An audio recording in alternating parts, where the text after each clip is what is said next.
Well, the problem is,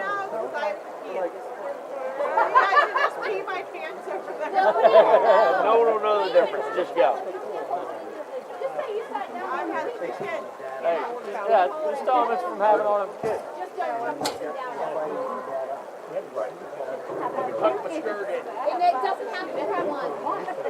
The ball game is scheduled to resume in about approximately 5 to 10 minutes. Also, tomorrow's JV game has been canceled. That's what I was going to say. You shipped them all out. They just came on with PA and said, I'm getting the ball game.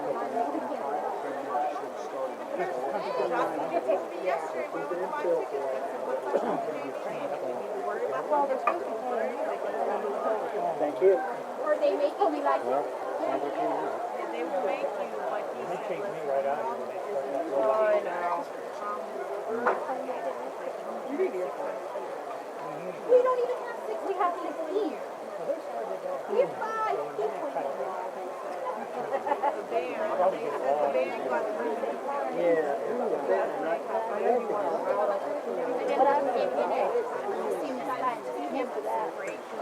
And I had just went by to go to get the ticket from your house. I seen the car. And I went down and came back. He was walking up, and I rolled down the window. I go, "Sir, are you going to charge me?" He was like, "No, I ain't going to charge you." We didn't charge anybody. He charged us. What I was saying, he didn't charge me. What I was charging me. I said, "So I have to get it." I got $2. I don't know what to tell you. Listen, we've had no problem. Literally, Okay, you know what's great is that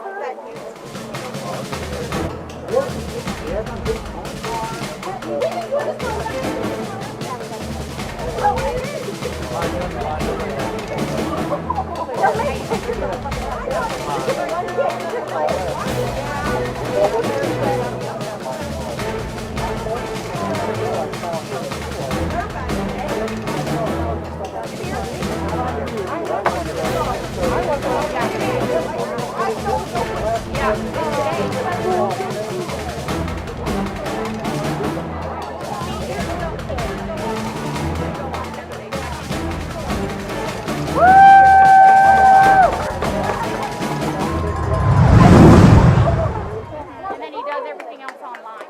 All the academic. What's he doing? kids on the field. How are the boys doing? Not good? I mean, you know what? It started out bad, but they're right when they quit, they were starting to come together. They got a lot of Bobcats come back out there probably. I hope they win this one. Yeah, how's John doing? Oh, yeah, but he's 50, right?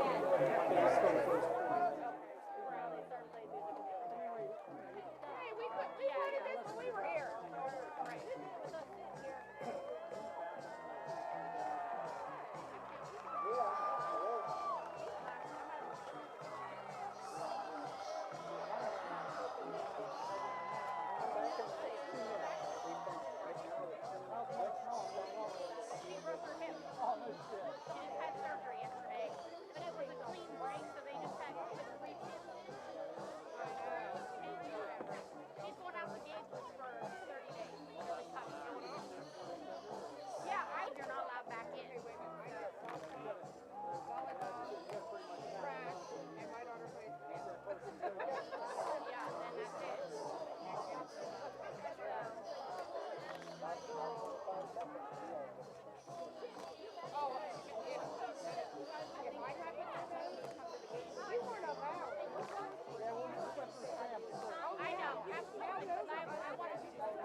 And welcome back to Indian Creek High School. Teams are back out on the field as the the Bobcats and the Redskins get ready to go at it again, and teams are warming up right now. Boy, I'll tell you what, there's nothing quite like a lightning delay in high school football, is there, John? Well, fortunately, I never had to live through it. And I was thinking today as we were driving here for the game, obviously this is, I'm enjoying two older football players that have already graduated and moved on. I don't think we've ever had a lightning today in really the 10 years that I've been back at town and my kids have been involved. So I was feeling somewhat fortunate on the ride here.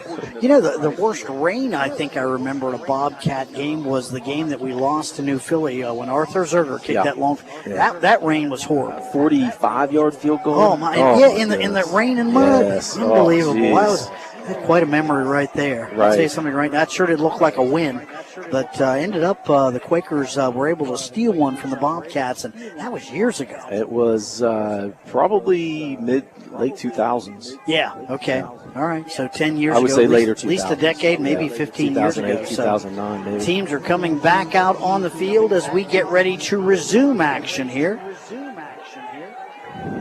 Boy, they're not wasting any time, are they? They're trying to. I think they're sure trying to get this one in. Let's not make any mistake about that right now.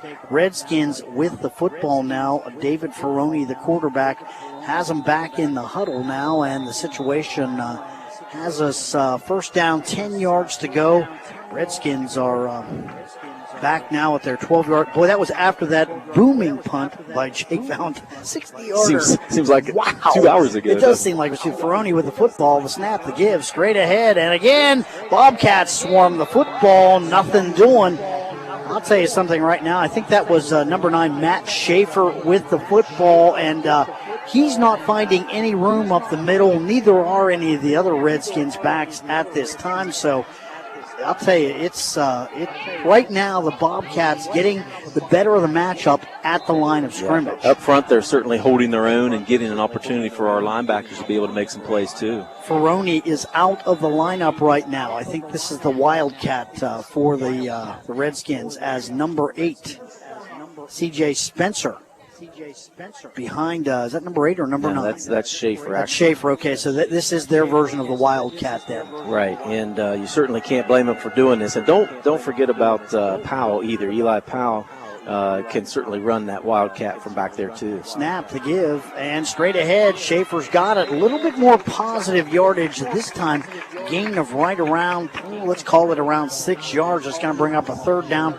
Right around 4 to go for the Redskins. Like I said, a little bit more room. He got a little bit of daylight this time, but boy, there's been a lot of traffic at that line of scrimmage. There has. Indian Creek's going to use a lot of misdirection, a lot of counters to try to get those linebackers moving in the opposite direction, and that's a huge benefit when you got Schaefer back there. Wildcat formation again. Schaefer with the football straight ahead. Bobcats are laying for him. He's not going anywhere.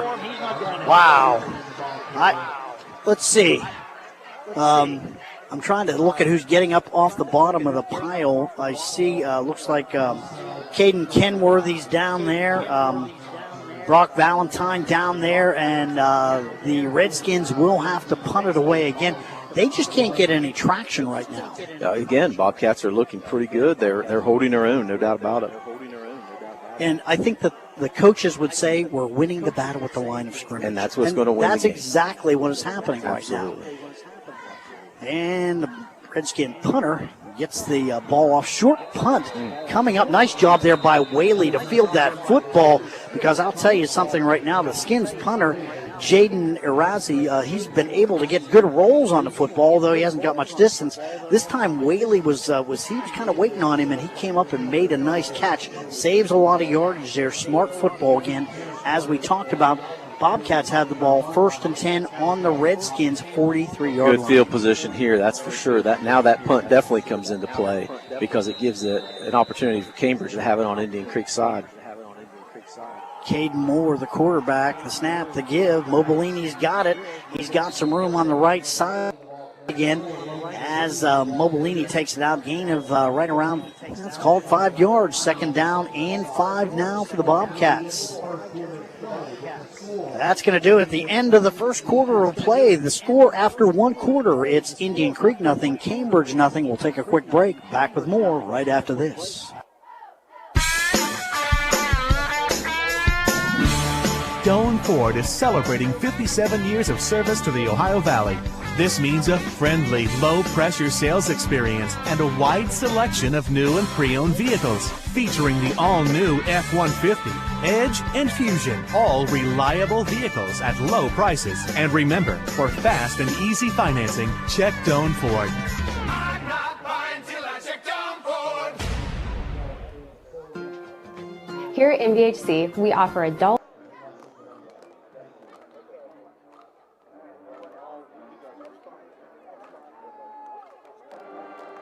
today if you're not feeling well. When a challenge rises up, do we let it stand in our way or go the distance to overcome it? I didn't want to stay at the bottom, but after I was shot 4 times in Afghanistan, I was told I'd never walk again or have feeling below my waist. If I even survived, I felt paralyzed, physically and mentally. There were many times where I took 2 steps forward, only to be knocked back 5. When I struggled to get up my hill, depression and thoughts of suicide threatened to keep me down forever. My wife and healthcare providers were there to catch me and push me forward. I learned that psychological care is key to recovery from both physical and invisible wounds. It's been more than 2 years and my journey is still ongoing, but I know I won't quit. Decide now that I will take the first step. Reaching out is a sign of strength. Visit realwarriors.net or call 800-874-2273. We are back. Logan Mobilini with a gain of 9 on the previous play as officials sped the clock up just a little bit. So it's, I'll tell you what, they're going to give him a first down on that. You see right there, John, they changed the mark. So right away, Bobcats are in Redskins territory deep now, 32-yard line. Moore with a snap straight ahead. Mobilini's got it again, the right side. Got some decent yardage up the right side. He's brought down there by number 1. That's Cam Frank. And, boy, Cambridge having a lot of success on the ground right now. Gain of right around 6 on that first play. Good situation to put Caden Moore in. Yeah, nice little trap play there, pulling the backside guard and tackle on that to clear some space for Logan. So now the Bobcats looking to the sidelines again, and Caden Moore in the shotgun straight ahead. Mobilini's got it. This time the Redskins are all over it. Nice looking tackle in there. That's number 24, Jeremy Brown, and he shuts down Mobilini that time for basically probably a gain of maybe a half a yard on the play. It'll bring up a third down, right around 4 to go. Bobcats have it on the Indian Creek, looks like the 27-yard line. Nothing right now. Redskins and the Bobcats locked up. Caden Moore, the sophomore quarterback, in the shotgun. Long count. The snap. The give. No. More fakes. Down the middle. That's streaking down the middle. That's number 17. Touchdown Bobcats. Justin Bartlett. Caden Moore. Nice ball fake. Looked right down the middle. Found his man, Justin Bartlett, and it's a touchdown for the Cats. They are up this time 6-0, and this one's not coming back. This one is not coming back. What a great read there by Caden. Man, he took his time there, benefits him being patient, and he had to let Justin get that extra step to be able to break free, and once Justin caught it, he was not going to be caught from behind. Kind of threaded the needle right down the middle of the field there, so a great job. Bobcats up 6-0. Extra point is up. And Philippus puts it through. Flags on the play.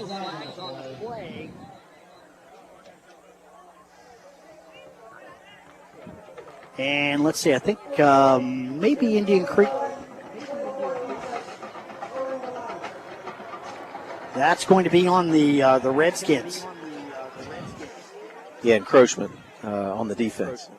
So that will set it up for another try for extra point here. Caden Whaley, the holder. And the kicker, Bobcats, Andrew Philippus.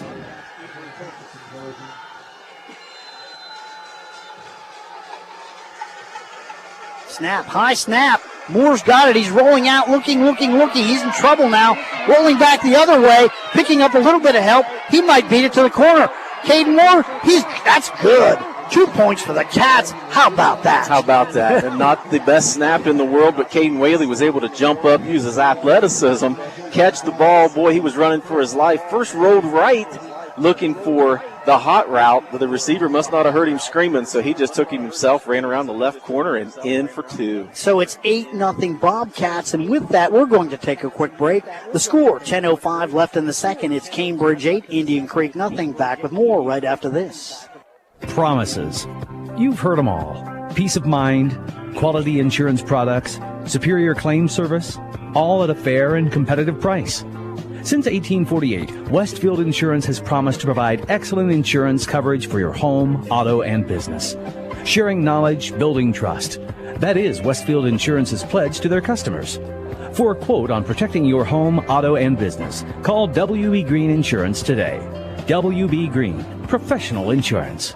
Southeastern Med understands that you've been putting off a lot during the stay-at-home order, including wellness checkups with your doctor. Superior Med Family Practice Cambridge, Office of Doctors Now, Collingwood and Lilco, and Caldwell Office of Becky Hall NP are open and offering telehealth visits if you prefer. Southeastern Med is focused on your safety. We are your community hospital. Visit seormc.org to learn more. We are back. Welcome back to Indian Creek High School. It's the Redskins and the Bobcats. 8-0 Cambridge with the lead. Short kickoff there taken by one of the up men for the Redskins. That is, was that David Ferroni? 44. 44 again. And my friend, I seem to miss him just about every time.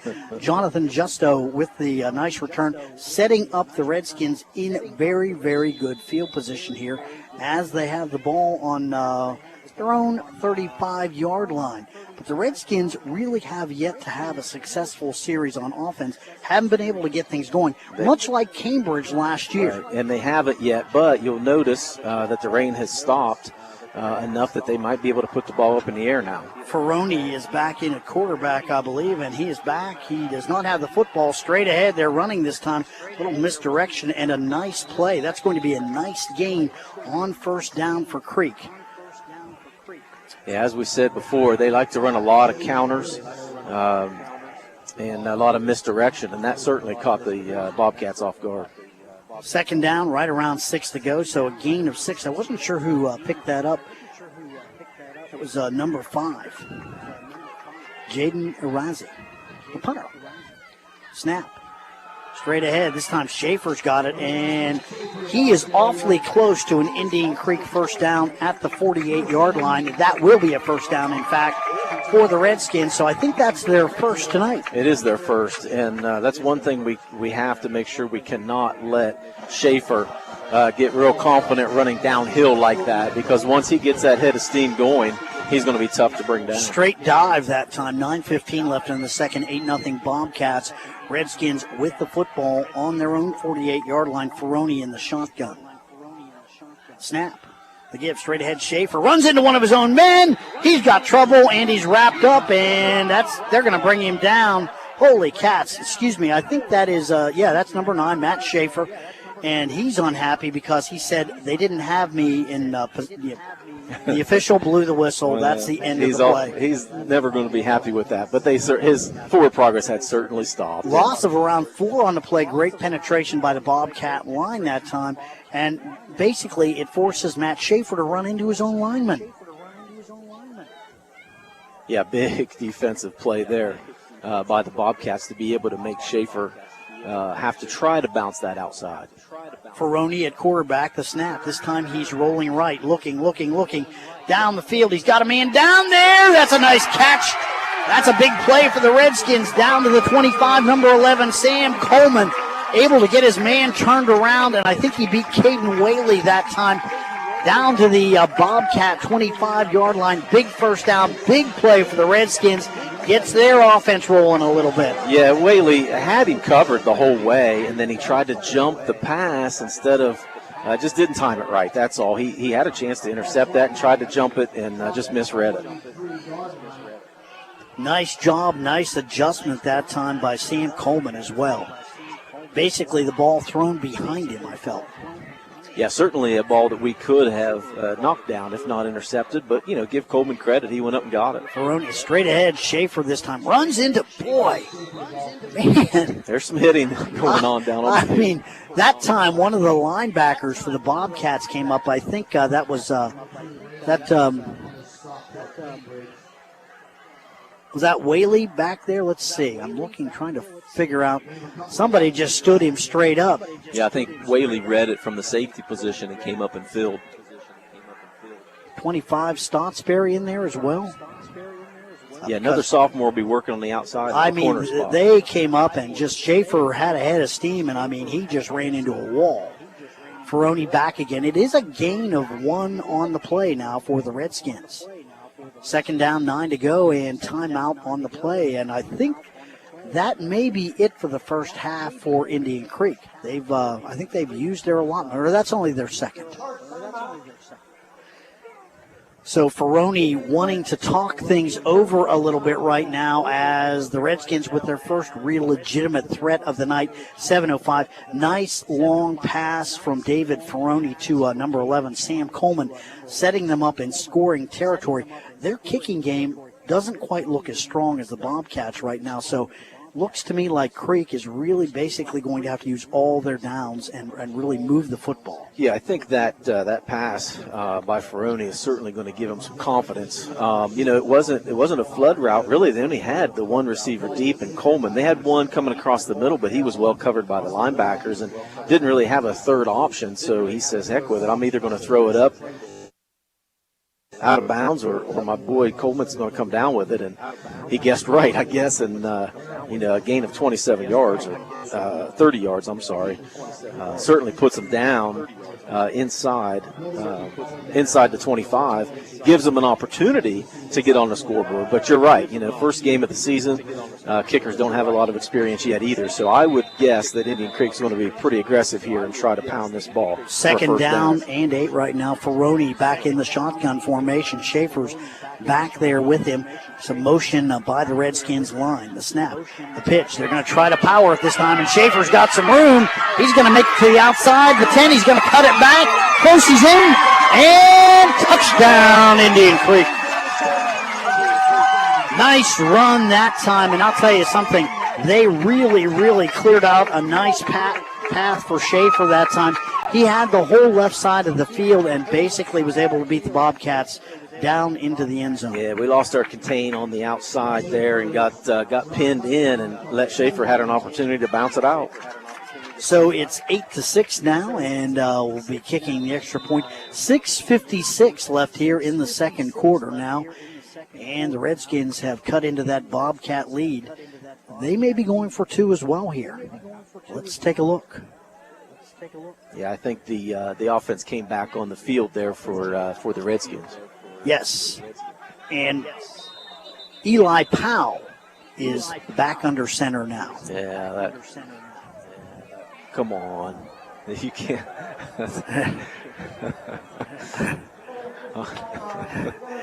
Yeah, they're going to have to go out and take a look at number 9. He looks like he's hurt badly, huh? Yeah, he's hurt pretty bad.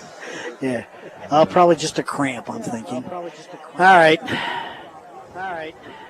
Well, an Academy Award there by Schaefer.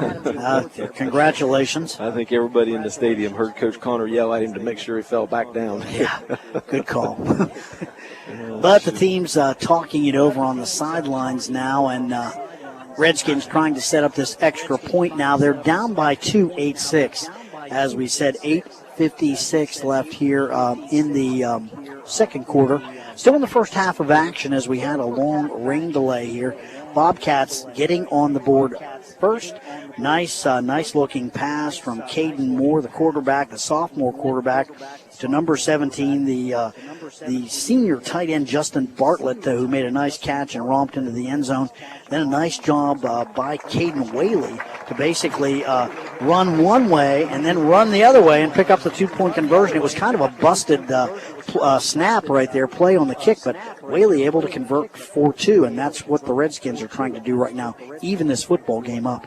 Well, and I don't think that the scoring's over with for this game, but No. This could be a big play, that's for sure. No doubt about it. And they have their other quarterback in Eli Powell, number 6. Yeah, as I said, He's a junior. Well, he's a tough-nosed kid too, and he could run this Wildcat situation as well. And that's exactly what he's going to do, running out. But there's some pursuit in there. He's going to throw it, and that's no good. Great job in there. Number 2, that is Blake Brumfield in all over Powell. Put him down, and man, Bobcats big hold on to their defensive lead. play there. That could 8-6. be enough to get our defense fired up again. But I don't think Indian Creek's going to be held out of the end zone the rest of this game. You can see their confidence building on that drive, and again, coming from that big reception. But even before that, you saw Schaefer started to get his feet wet a little bit, started to run downhill. They started to get a little more confidence on the offensive line. We had made some substitutions on the defensive line as well. Sure. To kind of give some you guys almost a break. you have to rotate those defensive linemen. There's just no way around it. But, again, it's third and 15, and they get a 30-yard pass play. So the defense, besides one play, certainly did their job. Until we got beat here on the corner on the Schaefer's run. And I'll tell you what, you've got to really hand it to Creek on that play. Well blocked, well conceived, and they were able to lock the corner up, and they gave Schaefer plenty of room. He was able to get around the end and went for a quick score. Rain starting to come down a little bit here. I would guess the ball's going to get a little bit slippery as this game continues. Let's see if I can spot the kicker here for 38 for Indian Creek is their kickoff made. Maybe that Petro? Let me see. Here's the kick. Short kick. One of the up men takes a look at it. It's going to roll out of bounds. That'll cost them. Smart job there. Good job by number 33. That's Caden Kenworthy. Right there. Gavin Gross is their kicker, and he basically pooches the ball out of bounds, and so Bobcats are going to have it in excellent field position here, and they can probably try to add on to that lead. 6:56, plenty of time to mount a drive before the end of the half. Right, as long as we take care of the ball. One of the keys to this game tonight, we talked about the guys up front for sure, but another key is limiting turnovers. Oh, and that kickoff brought to you by Valentine Insurance, sponsored by John Valentine with Valentine Insurance. They're on Southgate Parkway in Cambridge. Very easy to find. Bobcats with the football here. Caden Moore in the shotgun. Mobilini right beside him. Quick snap pass outside. Nice job. Broken tackle. Number 33 for the Cats is off to the races. The 20, the 15, the 10, 5. Touchdown, Cambridge. And no that is laundry on the Caden field. Kenworthy. And I'll tell you what, that's a blown coverage and a nice job by Kenworthy to blow past the one guy who could bring him down. Yeah, and great move by Caden because he left. That corner was out there one-on-one on him, and Caden certainly was not going to be denied on that. So that's going to make the score 14-6 Bobcats. 6:44 left now here in the second quarter. That could be our play of the game right there.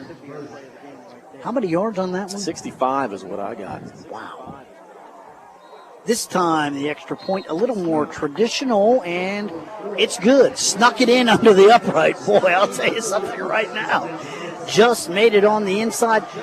The score now is Cambridge 15, Indian Creek 6. 6:44 left. We'll keep it right here as first half action coming to an end after that long lightning delay. We're going to be a little bit late getting out of here tonight, but it looks like the rain has let up. Yeah, it's coming down a little bit, but certainly didn't affect Caden there. But again, you see his strength, right? He can dink and dunk out there to the sidelines, but then you also see on that first touchdown his ability to be able to thread the needle up the middle too. But give Kenworthy some credit there. He showed some wheels on that long pass reception. And again, This kickoff is brought to you by Valentine Insurance. Tonight's kickoff sponsored by John Valentine with Valentine Insurance on Southgate Parkway in Cambridge, and we say that happily this time. 6 more for the Bobcats. Hey, buddy, I hope you say that all night long, brother. Telling you right now. Well, we do it for Indian Creek when we kick off too. So we got to keep it going the right direction too. But I'll tell you what, this has been a good football game right now. And Coach Leak has to be feeling very good, very confident with what he's seen out of his young quarterback here tonight. His ball club is responding very, very well to what he's tried to implement here. Yeah, well, one play, 65-yard touchdown makes you feel pretty good about yourself, that's for sure. It does, and you can't just credit one guy for that. I'll tell you something right now. You've got to give Caden more credit. Read the play right, and a fantastic job, Caden Kenworthy, basically making the one man who could get him miss. Yeah, this is what we need to work on here, our kickoff coverage. They've got some athletes back That's here. a little bit short. Coleman's got it. He's going to break it out up the middle of the field. He's going to bust it. The 50, the 40, down the sidelines, 20, 15, 10. Touchdown, Creek, and the Redskins are right back in it. As I said, boy, I spoke way too soon, didn't I? That's been Achilles' heel for the Bobcats over the years, is kickoff coverage. And with Coleman back there, you know he's got the athletes to be able to return that. He's made 2 big plays tonight for Creek. He caught that one big, long pass, and that kickoff return right there. Boy, I'll tell you what, that gets the Redskins right back in this football game. And I'll tell you something right now, this is going just about the way these games have gone. Back and forth, and they're always close. We certainly have had that happen over the years, that's for sure. We've had some good games. See, the holder now is Ferroni, number 15. This time they're just going to kick. Snap, it's up, down, and it's good. All right, 6:31 left now here in the second quarter, and just like that, like lightning, the Redskins come back. It's 15-13. It's still a ball game. Typical Cambridge Indian Creek fare. Yeah, typical games, but again, that kickoff coverage, and it happens. You try to get a lot of young guys in and get them some experience and some playing time, get their feet wet. But I think people devalue how important the kicking game is, and certainly the kick coverage. Look, if you're the coach, you're going to put your best athletes that can take the ball to the end zone on a kickoff. You're putting them back deep, right? So you got the best athletes you're going up against. You got to be able to keep your lanes and be able to, you don't mind giving up 10, 15, even a 20-yard gain on the kickoff. That's fine. You can't give up the big game. No doubt about it. Well, I'm going to say it again. It's time for the Valentine Insurance kickoff. Tonight's kickoff sponsored by John Valentine with Valentine Insurance. And you know where they're at, Southgate Parkway in Cambridge. And this time, the Redskins happy to hear that. Tell you something right now, Bobcats have definitely had the better of it tonight, except for perhaps 2 plays, maybe 3. Yeah, really 3 main plays. The kickoff, obviously, and then the big, long 30-yard pass play. But, the getting pinched here on the corner on Schaefer's run. Look, Schaefer's going to get his yards. He's a good player. We just got to keep him out of the end zone. Gavin Gross, the kicker, with a longer kick this time. Fielded on, that's Whaley, fielding it right around the 20s. Got it out to right around the 32-yard line. Bobcats will have it there, 1st and 10, and still plenty of time for a nice long drive. Plenty of time, and I would not be upset at all. We took a lot of that time, went right down the field, and as long as we put it in the end zone. You'd also take another 65-yard pass play. I know how you are. That's right, buddy. that is right. And now we'll see who's got the momentum. Obviously, Creek with a huge, exciting play. Now we'll see what the Bobcats have in them. Number 11, Sam Coleman's kept the Redskins in it. Not by himself now, but I'll tell you right now, he's been a big part of it. He has, and on film, he was certainly their go-to guy, no doubt about it. But incidentally, on film, he was number 10. And so Coach Leak and I had a little conversation about that. I said, he's number 11. Don't worry about that. Moore pulls it down. I'll tell you what, he looked like he was going to throw. Didn't see an opening. Pulled it down, and he's going to pick up 7 yards on that quarterback run. So 2nd down and 3. Caden Moore showing that he's got some wheels as well. Yeah, we've got some laundry on the field. There's going to be a hold on Cambridge. So that'll move the ball back 10 yards, and that hurts. Yeah, again,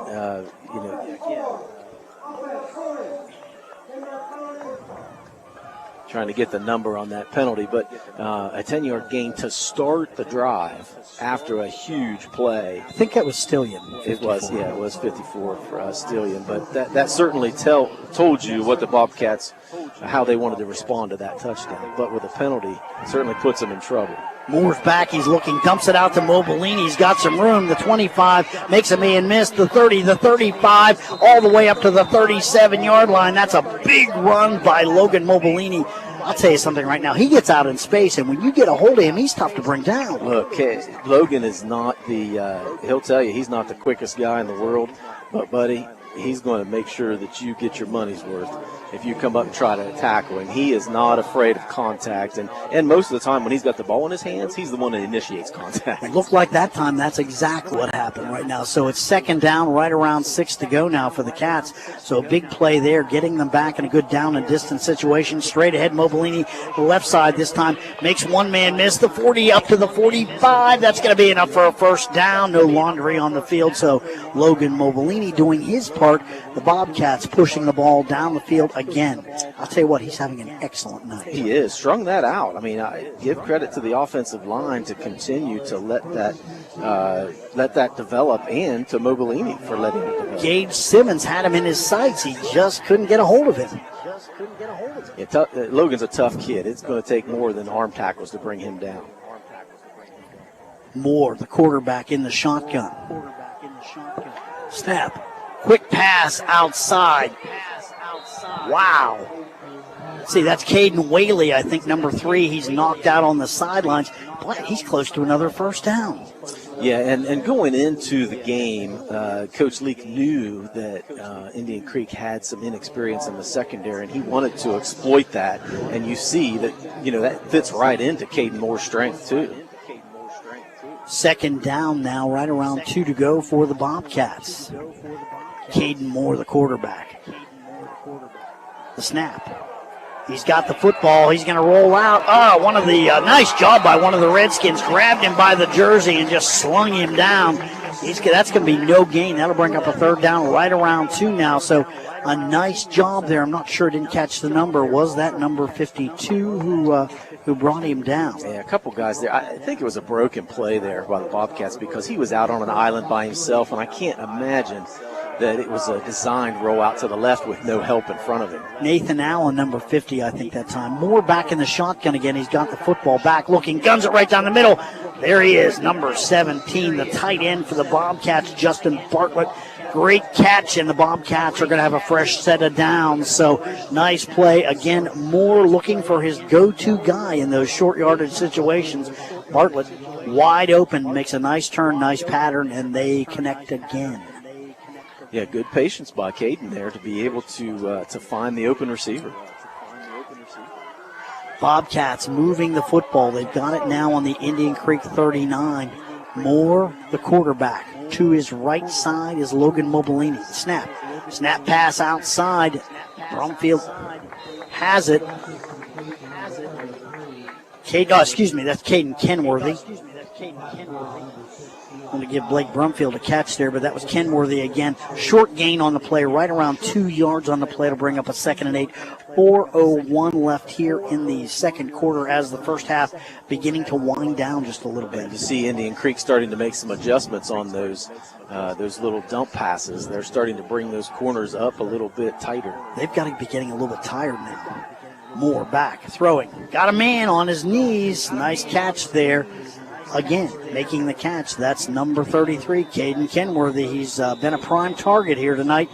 He's going to pick up right around 4 yards on the play. It's going to be 3rd down, right around 4 to go for the Cats. Timeout on the field. 3:34 left here now in the first half as the Bobcats talking it over again. John, another impressive drive. Another impressive drive. And again, you see the patience and the confidence of young sophomore Caden Moore. But again, Coach Leak is taking advantage of Caden's strengths. He understands that he's patient. He understands that he can hit. He's an accurate quarterback. You see he throws a nice ball. And even with the balls being wet, he's getting that ball out there far enough to be able to use those athletes and get them in space. As you can see, too, our receivers aren't the fastest guys in the world, right? They're getting open. But they're getting open. They're catching the ball. They're getting enough yards to be able to continue to push the ball down the field. Some good decisions, too, by Moore. That's the thing I really am impressed with. A sophomore, no varsity experience, basically. Like you said, little pitch and catch back in the backyard with your brother, who happened to be a quarterback as well. Doesn't hurt. Look, Joe Montana made a pretty good living off of doing that. That's Ringgold High School, Pittsburgh, Pennsylvania, Joe Montana. That's right. Little known fact right there. So you designed your game around Joe, right? No, I did not. Joe could throw, I couldn't. So I always enjoyed catching the football. So that's Ringgold, a little bit smaller high school than I went to too. So we never played them. Probably a good thing, right? It was a good thing, trust me. Well, we've got a break in the action. I'll tell you, since this lightning delay, my phone's been blowing up about all these guys wanting me to talk about their great high school careers from years past. But, we can't, until they start giving us some advertising dollars, I really can't point them out on the field. Boy, look, there, that could be a very big thing right there. David Ferroni kind of limping off the field, so that's going to put the onus on the backup quarterback, number 6, Eli Powell. Of course, Ferroni, a two-way player. He is a two-way player, but again, they're not losing a ton with having Powell back there. In fact, Powell's a better runner from the pocket than Ferroni would be, too. In the gun this time is Mobilini as Moore gets the snap. Now the field clears in front of him. He's got a little bit of room, taking it down to the 30-yard line. That's going to bring up a 4th down, but I'll tell you something right now. I think the Bobcats kind of in 4-down territory. Yeah, there's no doubt about that. With this line, you have to be able to get a yard. Moore up under center. The snap straight ahead, and the I think they got it. One of the Redskins, it looked like big number. Yeah, Gage Simmons, 54, penetrated, but Moore kind of rolled off of him to the left and able to get that crucial yard. First down for the Bobcats, and they keep the drive moving. Great penetration that time by Simmons. Real good penetration, but good read by Moore to see where the crease was and to follow his center right to the first down. 1st and 10 Bobcats. They're on the Indian Creek 28. Moore's back. He's looking. That pass is knocked down. And that was number 9. That was Matt Schaefer, one of the best athletes for Indian Creek. Knocks that pass down. That's a big play. 2nd down and 10 now. Clock at 2:34 with that incomplete pass. Bobcats looking to the sidelines. And Coach Leak signaling in that new play. Cambridge, for having a new offense, they seem to be really doing well with it. Right. Well, and again, it helps to have that experience up front to be able to give Caden a little bit of time to be able to make up his mind and figure out where he wants to dump the ball. To Mobilini. Hand off, and that's a short gain. He's going to maybe pick up 2 or 3 on the play that time. Redskins shutting it down, closing in on things a little bit. Yeah, again, Bobcats moving the football. You get down into this end of the field, yards get a little tougher. And at this point, if I'm Coach Leak, but you got to get a first down. You got to be able to get into field goal territory here for Andrew Philippes. But a nice pump and go here. What do you think those corners are going to bite on? They've been dumping the ball all day long. I think they'll bite pretty hard if they do. Rolling out this time is Moore looking. He's going to throw it down the middle of the field. It's tight end. Can't hang on to it. Oh, my. 17, Justin Bartlett. Pass was a little bit behind him, but he got his hands on it. Boy, you know what they always say, and if you catch any passes, and if you get your hands on it, you better haul that thing in. That's wet, a tough football, catch. tough catch. Tough catch for Bart, but, Bart's, from a receiver standpoint, I'll give you the perspective from the quarterback. I'm looking at this receiver to sit down, to find the opening, and I'm trying to to draw him to that open spot, and Caden was waiting for him to make that break, and I don't think Bart was trying to, or they weren't on the same wavelength, because Caden tried to give him an idea of where he wanted it. Plenty of time on the play clock. Moore going for it. They're going for it on fourth down, dumping it off to Mobilini. Incomplete. That's going to turn the ball over to the Redskins. 1:52, and the Indian Creek defense does the job that time as they come up.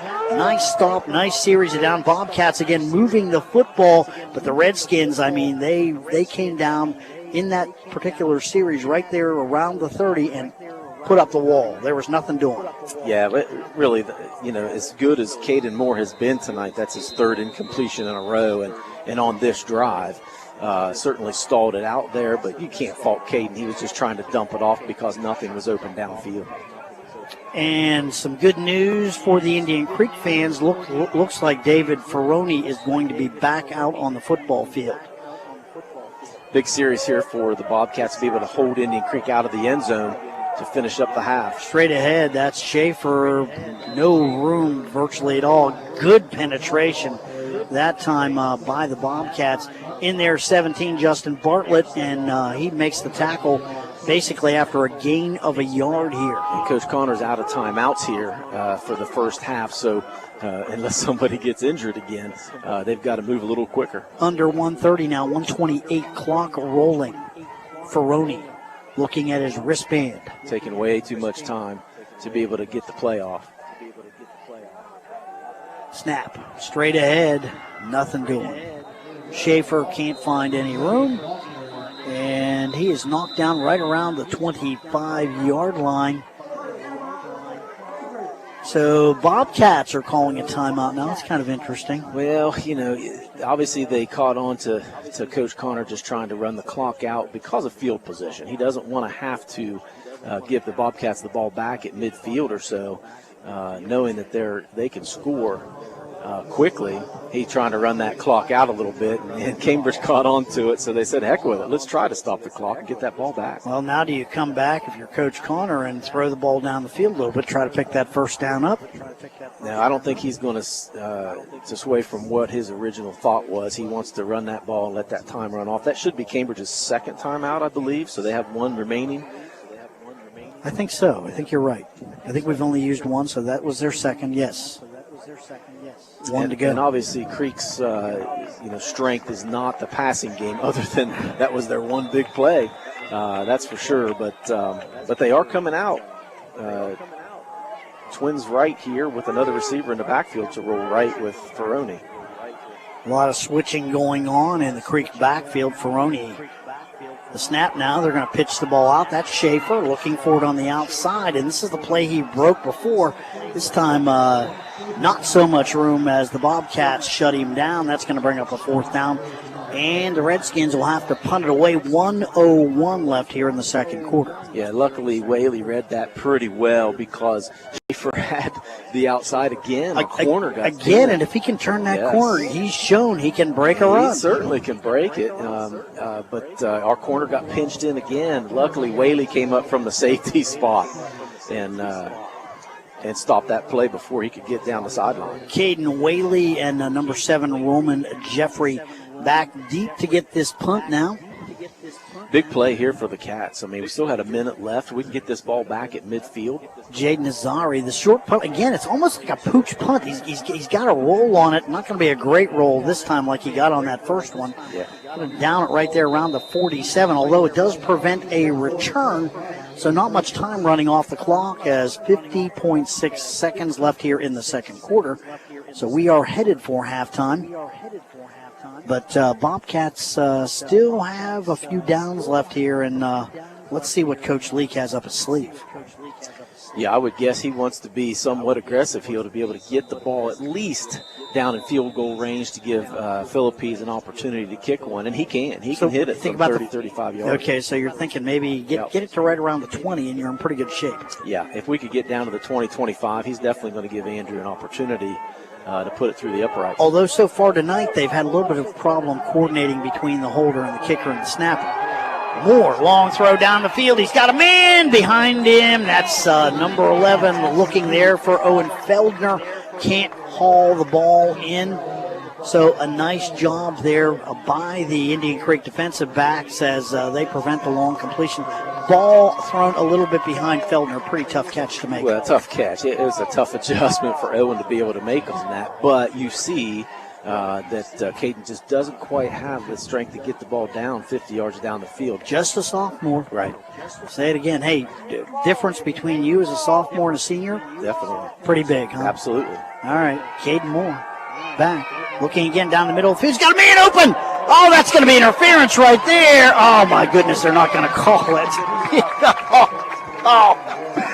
I am so sorry. I should not be trying to officiate. Rowan Kovac with the good defensive Tough play. not to get excited. That's Yeah, it sure did look like interference to me.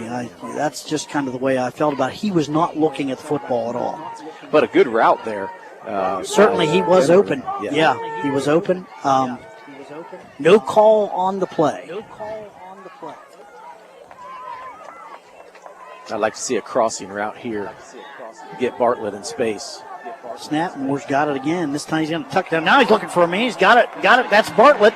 He's got it down inside the 40 to right around the 36-yard line. So Caden Moore and Bartlett keep the drive alive. Nice job there by the Bobcat offensive line, giving Moore some time.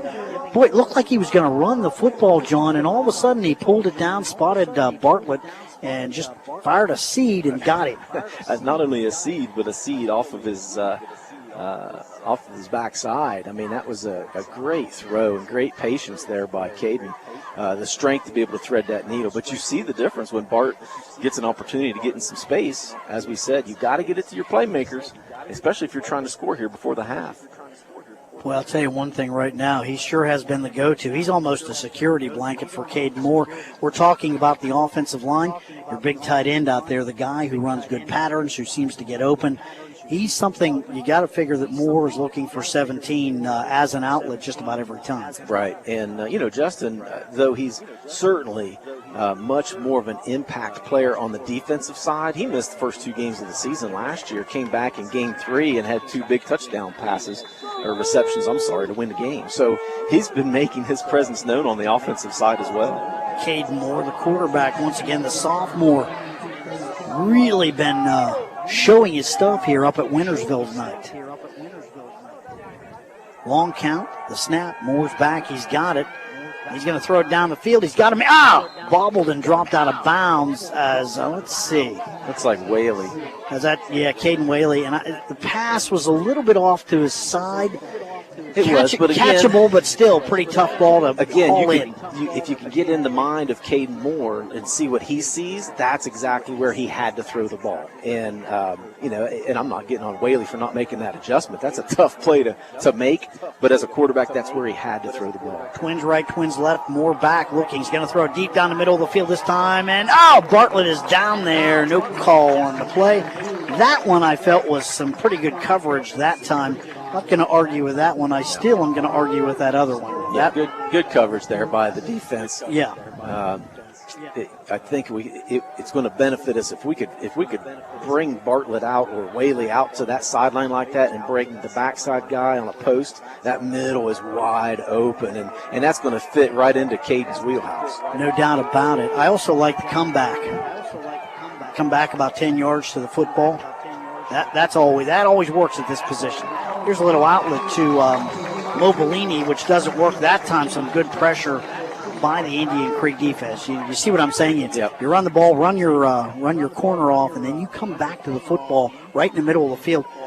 Works a lot. Works pretty well. It does. Again, that pump and go, I think, is something you got to put in at this point as well. 19 ticks to go. You don't want to give them an opportunity to have a crack at it. I don't think they're going to take a crack at it. It's fourth down right now, so not too much time on the clock. Really have one down to play with. They may take a shot at the end zone here. Let's see. They're lining up to throw it deep. Indian Creek's going to come after the quarterback here. He's got time. He's going to throw it in the end zone, and that's going to be incomplete. And that's going to leave right around 13 seconds on the clock. 13.8 to be exact. So that'll turn the ball over to Indian Creek. And I'll tell you something right now, with the way this entire first half is gone. I'm looking for Coach Connor to take a knee. Yeah, he's already signaled to everybody he wants this ball down, and let's get in the locker room and make some adjustments. Bobcats up 15-13. 2-point conversion by Caden Whaley, the difference in this football game right now. Won't count the snap, he's down, and the clock is rolling. That is going to do it, my friend. I'll tell you something right now, pretty good first half of football. Real good first half of football. You know, a couple things here and there, and, the Bobcats could be up by a couple scores. But as you can see, the teams are pretty evenly matched. 2 quarters of play, the score, Cambridge 15, Indian Creek 13. We're going to take a break. We're going to check in with the ONN. We'll check our local scoreboard, and we will be back with more from Kettlewell Stadium in Wintersville, Ohio, right after all this. Time now for the WILE scoreboard, brought to you by Stop 9 Church of Christ, who reminds you the world's greatest victory was won by Jesus, and he won it for you. Learn more by calling 685-2591. It's the ABC High School Football Scoreboard. I'm Bill Arnett. The weather's still playing havoc with our first Friday night of high school football. Some games, though, still underway. Some now have been delayed because of lightning. Cambridge leading Indian Creek 8-0. That game being played at Indian Creek. Shenandoah over Belpre 34-0. That game now being delayed. It's halftime in Caldwell. Eastern and Caldwell tied 14-14. It's also halftime in Zanesville. The Miller Falcons leading Rosecrans 20-0. Philo and West Muskingum 33-7. Philo, that game delayed just before halftime. Maysville and Crooksville, the Panthers 20, the Ceramics nothing. That game also delayed in the second quarter. Licking Heights with a 17-15 lead over Zanesville. A second quarter score right before half and a lightning delay. And Sheridan leading New Lex 28-0, again, a lightning delay. Thomas Worthington tonight leading Newark 7-0. Games yet to start. Meadowbrook and John Glenn, Morgan and Tri-Valley, also Riverview and Coshocton. We'll have the next scoreboard update shortly. I'm Bill Arnett, ABC Sports. When it's game night, let Papa John's Pizza on Southgate Parkway feed your team after the game.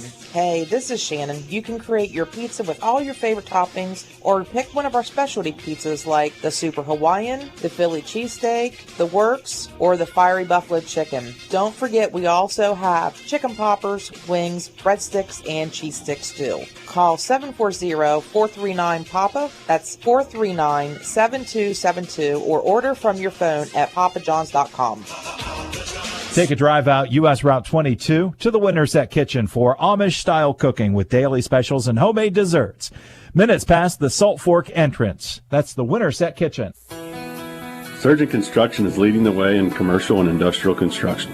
This is Jason Emsch, and we are committed to providing exceptional construction experience from pre-construction through project completion. Our success is measured by exceeding our clients' expectations. See our past and previous projects at Cambridge YMCA and New Educational Center at Jurassic Park and FMJ Shooting Range, just to name a few. Find us online at surgeon.construction and like us on Facebook. Surgeon Construction. We'll take it from here. Feeding the world takes the work of a farmer. Patrons Buckeye Mutual, your local Grinnell Mutual member insurance company, tips our hat to those who help ensure that we can all eat tomorrow. We are proud to offer the coverage farmers need to keep growing. So we're taking a moment to say thank you for planning our future. Trust in farming. Trust in Patrons Buckeye Mutual. Trust in tomorrow. Contact your Patrons Buckeye agent today at 638-3604. Trust in Tomorrow is a registered trademark of Grinnell Mutual Reinsurance Company. From the Ohio News Network, this is Tonight in High School Football, named Best Sports Program in the Country by the National Association of State Radio Networks. Now, here's your host, Skip Mossick. And hi again, everyone. Welcome to Tonight in High School Football's halftime reports here on the Ohio News Network. There were so many obstacles to overcome to get the season underway this week. What were some of the biggest? We will discuss with Tim Streed of the Ohio High School Athletic Association next on the Ohio News Network.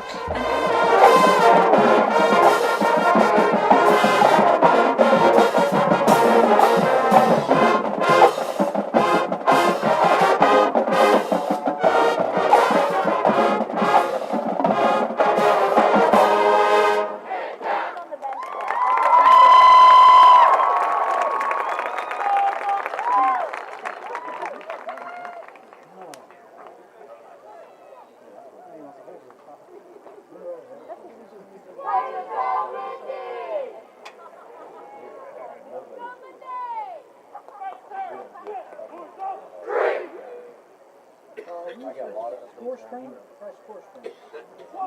Coronavirus. I know that cough anywhere.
Indian Creek.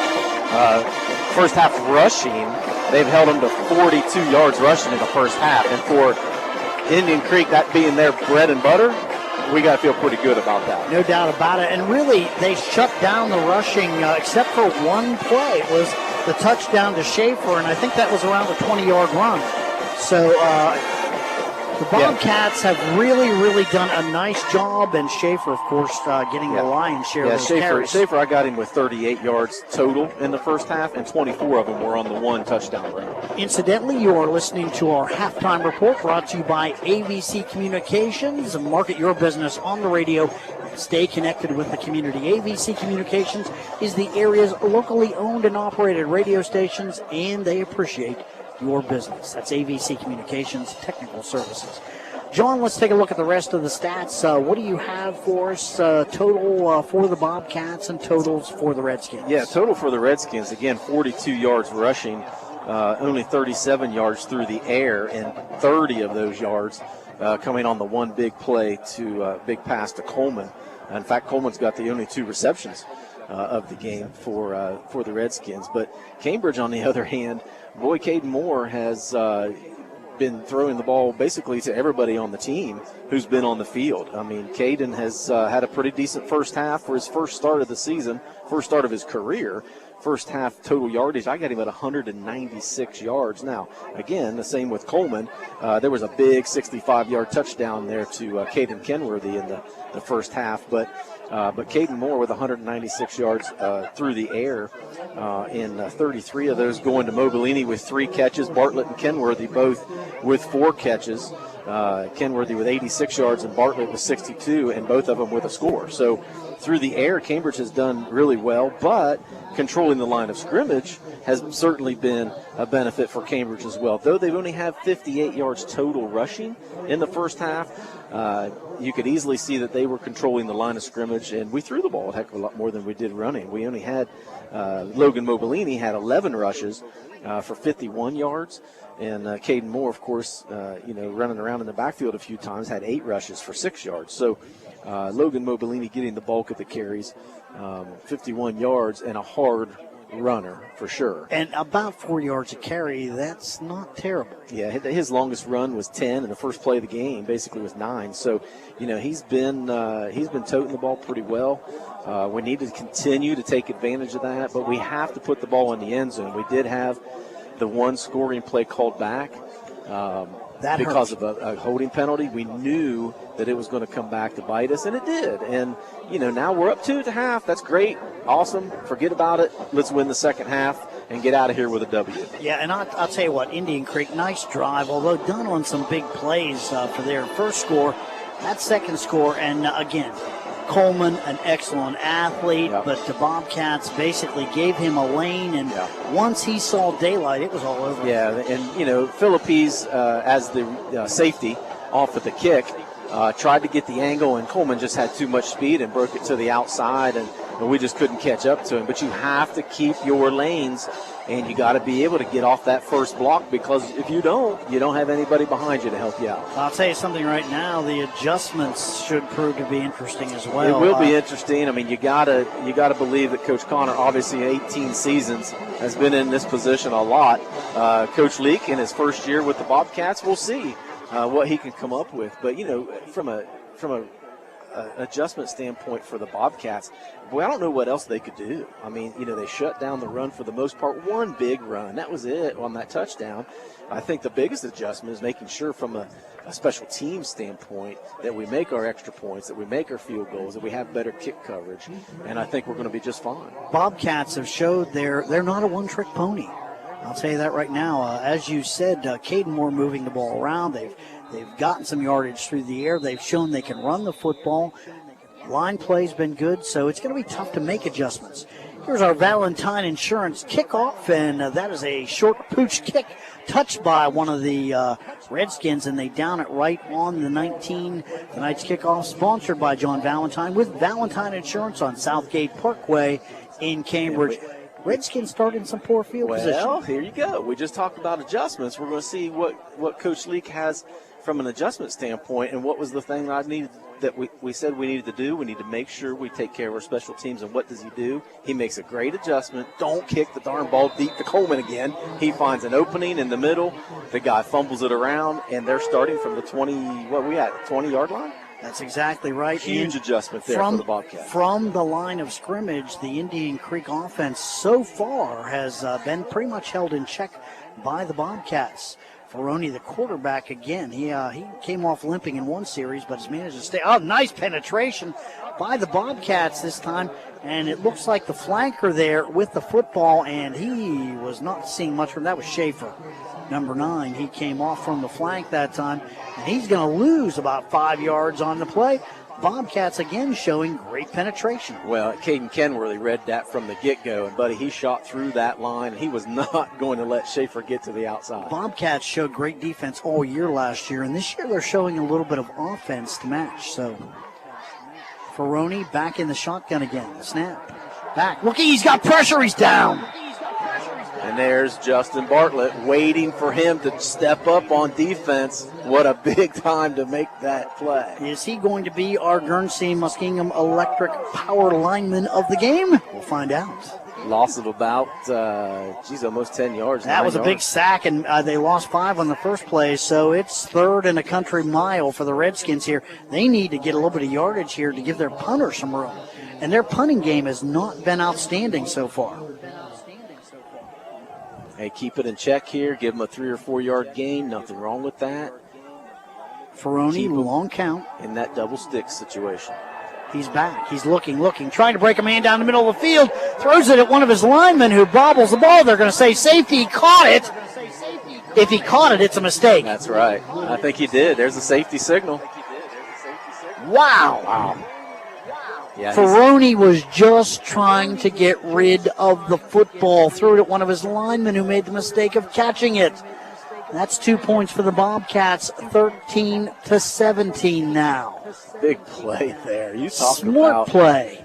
A heads-up play there by the defense, too, to hold their ground and to be able to make sure that they kept him in that end zone. A lot of pressure there by King. Well, I'll tell you something right now. The Bobcats basically were like, they put back their ears. They said, here we come. They did. They didn't mess around. They knew they wanted him to stay in that end zone. So now the Redskins will have to punt the ball to the Bobcats with that safety. So Cambridge adding to their lead, and I'll tell you what, the Bobcats continue to play excellent football here.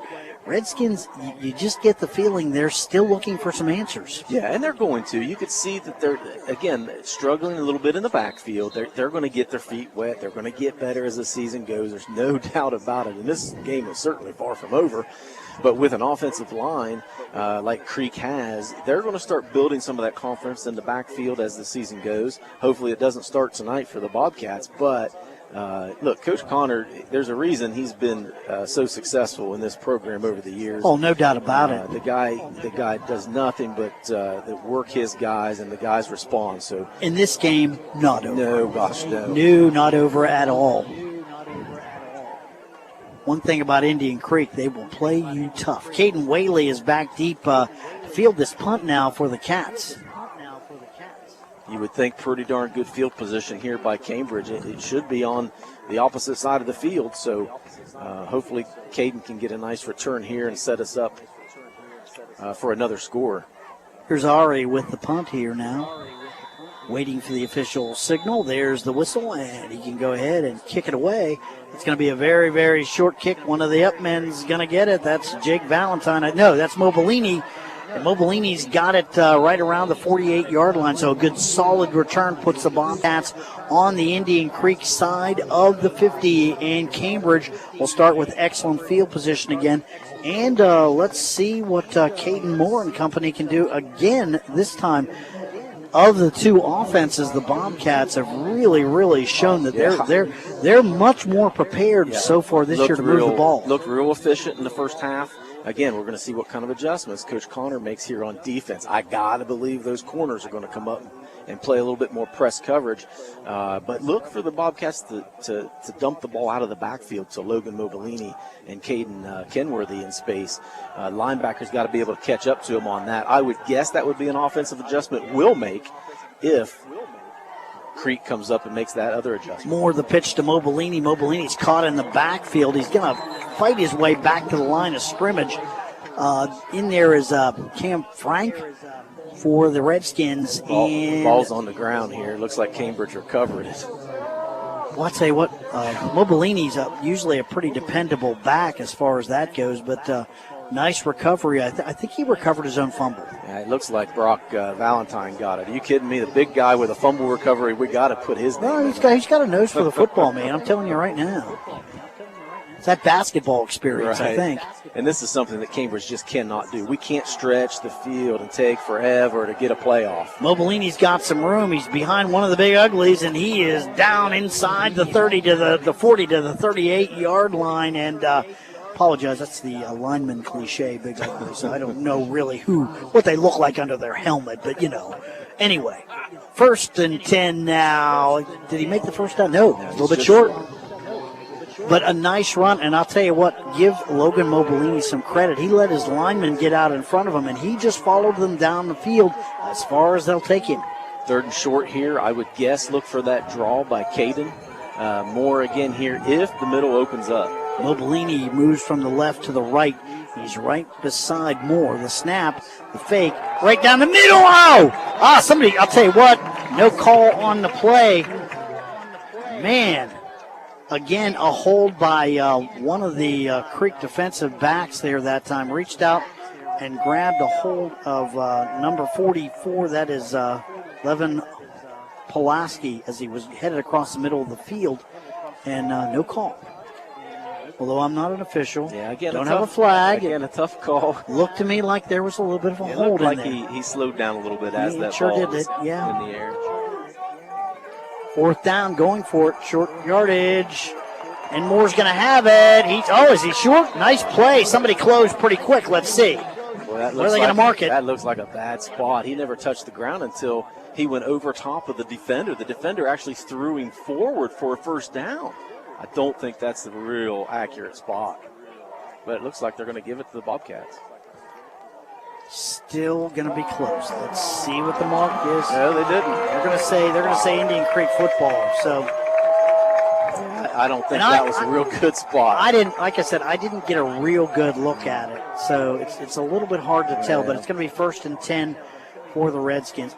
There have been 2 calls tonight that I would strongly disagree with, and they've both been pass interference. The linesman on the other side, the head linesman over there, obviously can see a little better than we can from up here. Maybe Caden's knee hit the ground before it could be. The defender flipped him over. That's kind of what I was thinking. Yeah, that's the only way that he was down, that's for sure. Now, big defensive stop here by the Bobcats. We have to have a good defensive series here. Is the backup quarterback in? Is that Powell? No, straight ahead. That's Schaefer. They're running Wildcat, and they are not getting a whole lot. No, but if you continue to pound Schaefer like that, he's going to get some opportunities. Brock Valentine on the stomp that time for the Cats.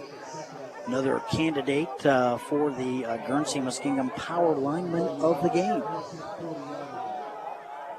Oh, got a lot of response. Hey, let's keep in mind that we're having a little bit of trouble with our live stream here early in the game. We seem to have corrected all that right now. So, if you want to tune into the live stream, we're still on the call on that, but you can watch the action. And that stream available on our YouTube page, which is YRP TV, and it is also available on the YRP TV Facebook page. And if you just head to our website, yourradioplace.com, you can pick it up there as well. False start there by the offense pushes Creek back 5 more yards. Boy, up the middle, and Schaefer again. They continue with that, and the Bobcats are not buying this Wildcat. They are standing up.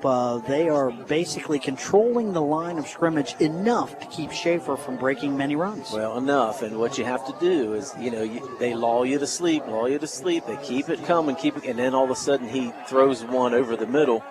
Like they say, just like Novocaine. Yes, you have to keep your keys, read your keys, do not bite at all times. You still got to play out here on your receiver. Ferroni's back in there now. It's third down, right around 12 to go. Ferroni is back. He's looking. Got some time this time. Down the middle of the field, and that's going to be over the head again. Number 11 with the big catch. That's Coleman. He's going to score. That's going to give the Redskins the lead. And another, probably, I would say, the safety trying to cheat up a little bit and grab that football. Coleman just reached over the top of his head and pulled it away. Again, another opportunity for the Bobcats to intercept the ball or at least knock it down. We bit too early, and, Coleman, it was good coverage. But the defender jumped the route and it wasn't a great throw. No, but he put it in a spot where Coleman could get it. Well, and the defensive player had to make a play on the ball. And that's something Ferroni's doing. He knows Coleman is a great athlete. And I'll tell you got to give him a lot of credit. Ooh, that snap is short. And let's see, extra point is up, and it's good. And for the first time tonight, it's the Redskins with the lead, 20-17 over the Bobcats. So we go back and forth here at Wintersville. We'll take a quick break. Back with more from Indian Creek High School right after this. I was sitting in my car, and it wouldn't start. I lifted the hood, and the engine was falling apart. What would I do? Just a minute, please. My eyes filled with tears. Just 1 minute, please. Then on the radio, I heard of West 40 by Pay here, where for a little money down and a little each week, I could have a car, nice, shiny, and sleek. So I walked in the door, and I put the money down. Now I got a nice car that I can drive around. West 40 by Pay here will help rebuild your credit. The corner of Dewey and Route 40 in Cambridge, don't you forget it. West 40 Auto Sales, corner of Route 40 and Dewey Avenue in Cambridge, is home of a guaranteed credit approval, with most loans approved while you wait. Go to their website to fill out an online loan application, west40autosales.com. You'll also find their weekly special listed there. Welcome back to Indian Creek High School. Bill Castler, John Valentine getting ready for this Valentine Insurance kickoff, sponsored by John Valentine with Valentine Insurance. They're on Southgate Parkway in Cambridge. Well, the Redskins now have the lead, 20-17, 7:16 left here in the third quarter. Bobcats now playing from behind for the first time tonight. So we'll have to see how that goes.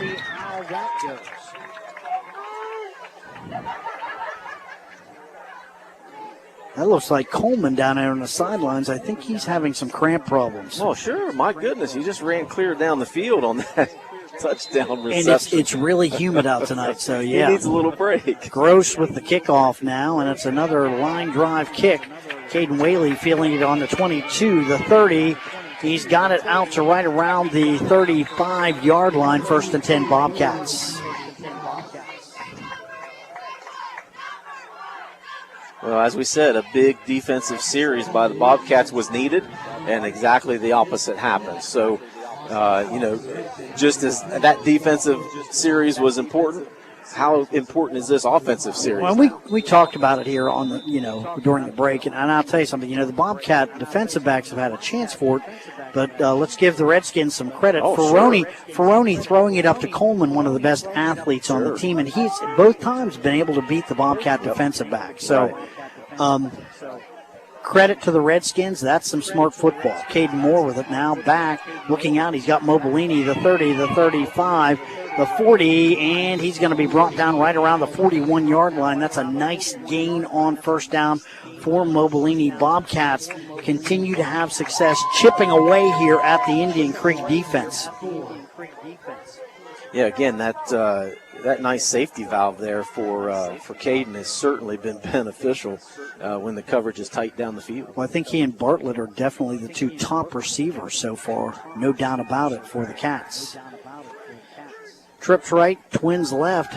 More back looking. He's got Caden Whaley. That's going to be a short gain for right around 2 yards. Whaley doing a nice job hauling that football in from short range, and we'll bring up a third down right around 2 to go. Looks like some more cramps here. Mm-hmm. Yeah, as you called it, it's a little humid out tonight. First game of the year. That too. It's always humid, and conditioning is not quite. And let's face it, with the COVID problems, the conditioning probably not quite what it normally would be. I would just say that. Yeah, I mean, there's a lot of things that can happen tonight. But surprisingly, from a sloppy play standpoint, we haven't seen as much as I thought we'd have. A lot of penalties, a lot of guys out of position, not knowing where they're going, that kind of thing. But what we have had is the cramping. And so, but you're right. It's been a crazy summer for everybody. Sure. I think it's going to take a couple weeks to get everybody's bodies ready. Another point to make here, the Redskin defense has been on the field an awfully long time. You're gauging time of possession. You've got to figure the Bobcats are winning that battle by a wide margin. Right. Tell you what, we're just getting word here that the Meadowbrook-John Glenn game has been postponed to Saturday. So we've probably got some bad weather heading our way. We're just hoping it floats a little bit to the south of us here as we are in the third quarter, and the score is 20-17 Indian Creek. That is your Schaefer Insurance Scoreboard update. See Mindy Eldringham in downtown Cambridge for all your insurance coverage at Schaefer Insurance. All right, third down for the Bobcats as the cramped up player is removed to the sidelines, and I think, was that 54? Yeah, it was 54. And that's a big man. I think that's one of their defensive tackles. Let's see here. Third down. Wow. Whaley trying to run the sneak and nothing doing. Redskins are all over it. Fourth down now for the Bobcats. That's Gage Simmons, the man cramping up there, but the Bobcats are going to be faced now with a fourth down right around 6 to go. So they're going to punt the football away. Yeah, that was a great call there by Coach Connor, getting Jeremy Brown to blitz right through the A gap, and buddy, he came flying through that line, and a loss of 4. Whaley didn't have a chance to get away from it. Let's watch this now. Jake Valentine's second punt on the night. Got the football. This one's going to be a little bit shorter than that first 60-yard boomer that he hit. Going to roll out of bounds right around the 40-yard line. First and 10 there for the Redskins. So Indian Creek with the football and the lead for the first time. 5:19 left in the third. The score, Creek 20 and Cambridge 17. Bobcats need a big defensive stop and the football once again. Although you've got to give the Indian Creek Redskins some credit. Their defense has played much better here in this second half. Yeah, they have the lead now too, so interesting to see how the play calls change. I got to believe that it's going to get a big helping of Matt Schaefer. Try to wear that Cambridge defense down. They have not had too much luck. The only thing they've really had much luck with tonight has been Coleman Deep. Big, strong, rangy receiver. Ferroni straight ahead. It's not a whole lot. Probably picking up around 3 yards on the play. Let's make it 4. So not a bad gain on first down. And it helps to have a lead blocker like Schaefer on that, too. No doubt about it. Yeah, just follow big number 9. That's a good idea, huh? Right. Ferroni, not a real big quarterback. He's a lot like Caden Moore. Quick athletic. Good arm. Straight ahead. Schaefer's got it, and he's going to be, that's number 17. That's Bartlett. Boy, I'll tell you something right now. Schaefer thought he was going to give him the straight arm and get right around him. Nothing doing. Loss of 5 on the play. That's going to be tough to do with old Bart out there. Yeah, I'm telling you. He was like, I got your straight arm right here. Especially with his wrestling background. Oh, my. I think he'll be able to wrestle him to the ground. No doubt about it. Yeah, Mr. Schaefer may have learned a lesson. He's going to come off the field, take a little bit of a break now. Third down, right around 10 yards to go for the Redskins. Ferroni back now behind center. Keep an eye over here on number 11. He's out far on the left side of the field. He's back. They're looking for him again, throwing it short. Ball's popped up in the air. Bobcats have it. Interception by Cambridge. That is one of the linebackers there. That is 56 for the Cats with the football. Flag on the play, but I think it's after the play. And that's Hayden Burris-Jones picking the football off. So great job by Jones. He's got the ball. Cambridge has it.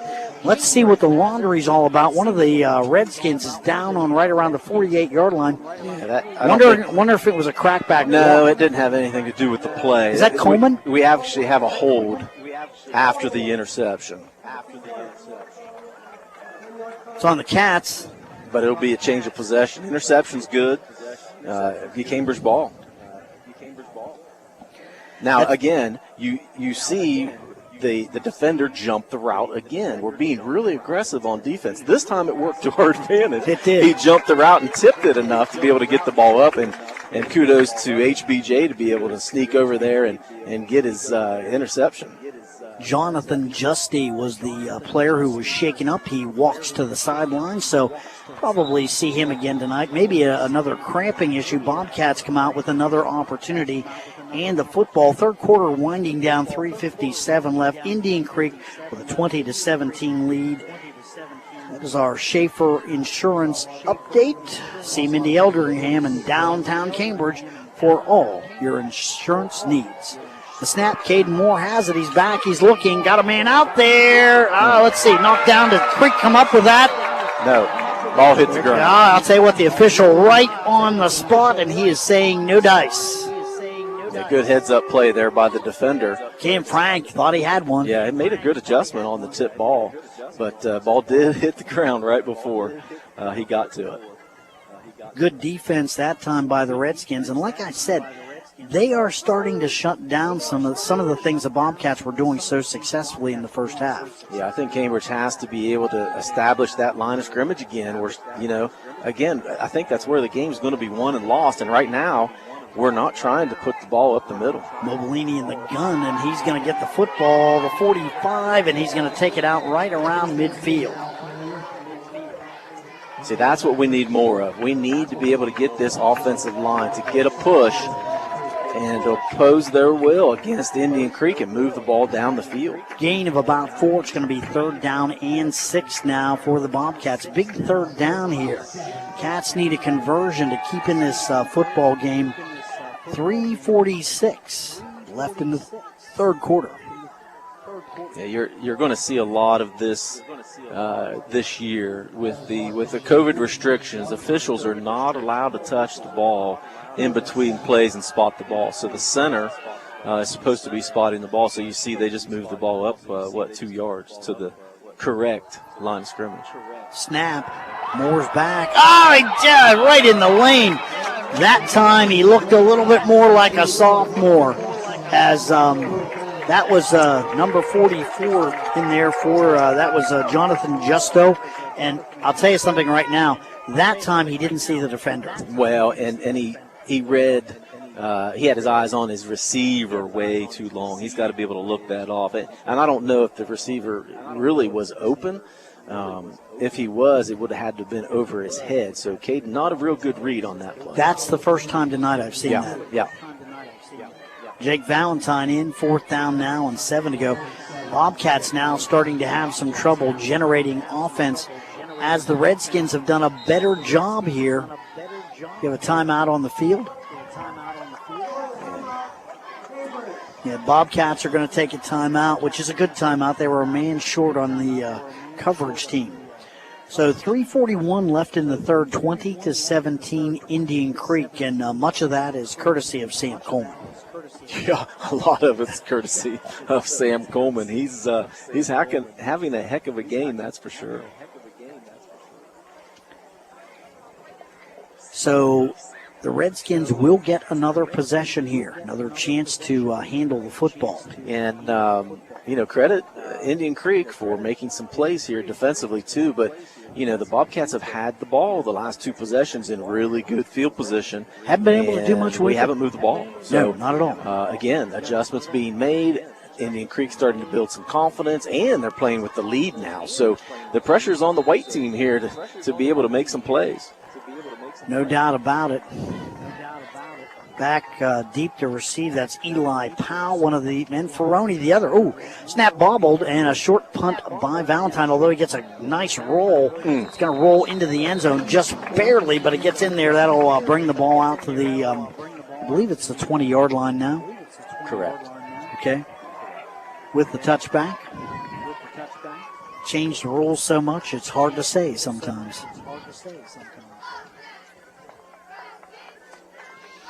So the Redskins with the football and the lead, as we've talked about. 3:33 left here in the third. Let's see what we've got coming out here.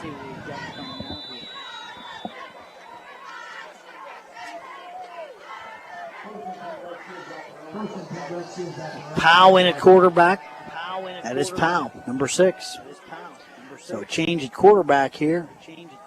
Snap, the give, stretching the play out again. Boy, the Bobcats they have just been all over the football, basically at the line of scrimmage. Jonathan Justo, loss of a yard on the play. Cambridge just not fooled by what Indian Creek is doing right now. No, and they're reacting really well. They're stretching it out. The guys up front are stretching it out, giving the linebackers a chance to fill those gaps and be able to get the running backs in the backfield. Here's the play we need to be careful on with Coleman one-on-one. Powell going to pull it down and run it. Not a whole lot. Going to take it out to right around the 21-yard line. Again, Bobcats closing that hole down just pretty darn quickly. Not a whole lot of room down there. Bartlett, I think, was in on the tackle. Or is that, let me see, that could be, I'd like to try to get as many numbers. Is that Landon Saft may have been in on that play, 14, one of the corners. Powell remains in at quarterback. Shift by the Redskins. I'd be dropping one of these safeties here, and there goes Whaley. He's dropping back, ready for the pass. No, sorry, Ferroni's back there. He's going to be sacked. Boy, that happened awfully quickly. Somebody got in there and was able to get their hands on Ferroni and yanked him down. Is it Bartlett? Of course, yeah. Big number 17. Man, oh, man. He put his ears back, and he just went after He's been a one-man wrecking crew, too. Absolutely. I'll tell you something right now. Ferroni's probably tired of looking at him. Now Bobcats have to take advantage of this possession here. We have to get a good return. Our returners are at the 50-yard line. We need a good return here. Roman Jeffrey and Whaley down there. Ball pops down. And they're going to say he did not touch it. The Indian Creek fans felt that it was touched. It was not. First and 10 for the Bobcats. Yeah, I'll tell you what, boy, never turn your back on a punt, and that is what happened that time. Somebody's got to communicate and let them know that ball's coming right towards him. Yeah. So first and 10 Bobcats, and I'm kind of agreeing with you, John. Cats need to at least get a couple first downs here, maybe at least one. This is their third possession in the half around the 50-yard line. Yeah, and they have not done much with it here in the second half. Have to be able to move the ball in this possession. 1:32 left in the third now. Cade Moore back in. Mobilini to the right of Moore. It's going to cost 5.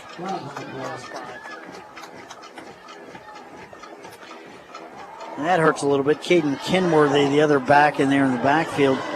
But some of the linemen thought it was on one. Yeah, it was not. Half of the line moved on that. Yeah.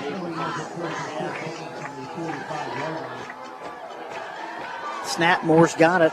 Going to give it to Mobilini. He's going to cut it back. He's got a little bit of room this time. Get it into Indian Creek territory right around the 48-yard line. So a nice gain there by Mobilini. It's going to bring up a second down right around 8 to go. And that's the play you need on first and 10, not first and 15. We have to be able to get those 5-6 yard chunks at a time here. Oh, they're offsides. That's a good call. So that's going to cost the Redskins 5. So now. Well, that makes up for the other 5. So it now does. That's we're back where we started. It's, yeah. 6 of one, half a dozen of the other. Right. We'll take it. Now it's time. It's Coach Connor's turn to basically be upset about things. Well, and the Cats are inside Creek territory now. We have to be able to push this ball in the end zone. So it's second down at the 43-yard line. Moore, he's got some room, and he's going to run it. He's going to put it down, flag down on the play. That's the back judge. It's probably holding. Yeah. Moore's got it down to right around the 38. Let's see what the call is. It'll be holding. I'm thinking if it goes usually the way it does, when that.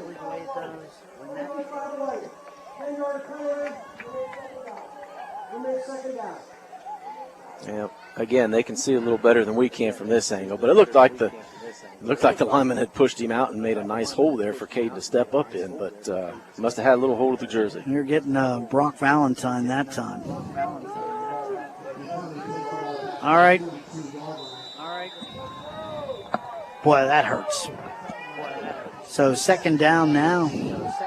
18 to go. Moore's back looking, throwing it out, and the man was not looking for the football as Caden Kenworthy looked up, and the ball was basically hitting the ground in front of him. So that's going to bring up a third down and 18. Very long to go here now for the Cats. Boy, that hurt. Yeah, that certainly hurts. Cats have to be able to move the ball. And see, again, this is 3 possessions in a row. We keep hurting ourselves and shooting ourselves in the foot and not pushing the ball down the field. And now we're, third and long, putting a lot of pressure on the QB. Cade Moore this time to run. You're going to run the screen, and oh boy, almost picked. They're trying to set Mobilini up as they spotted the blitz, but I'll tell you got to give the defensive line back. They smelled that screen. And again, pressure dialed up by Coach Connor's staff. Those linebackers were coming full force. Not a real good situation either. No, but ideally, really the perfect play call for Cambridge. If you catch those linebackers and the defensive line coming in on that screen, there's nobody in the middle of the field. But one linebacker read it pretty well and stayed back there. Valentine with the punt now. It's a short wobbler. Going to take an Indian Creek bounce, going to roll out right around the 40-yard line. So Redskins with the football in pretty good field position once again. And about the only offense that the Redskins have been able to generate tonight has come from number 11, Sam Coleman, on long passes. Yeah, two pretty nice long passes. Yeah, Coleman I have with 3 receptions on the night for 97 yards. And also a huge kickoff return. Let's not forget about that. Right. So, like I said, he's kind of been a one-man wrecking crew. Well, and again, you have to use your athletes, right? Get the ball in their hands and let them make a play. He's certainly responded. Smart by Coach Connor. Yeah, he has responded. Ferroni in there, quarterback now. Straight ahead, Schaefer. No room. Loss of 1, I'd say. Brock Valentine in on the stop. So they're going to say no gain, second down and 10.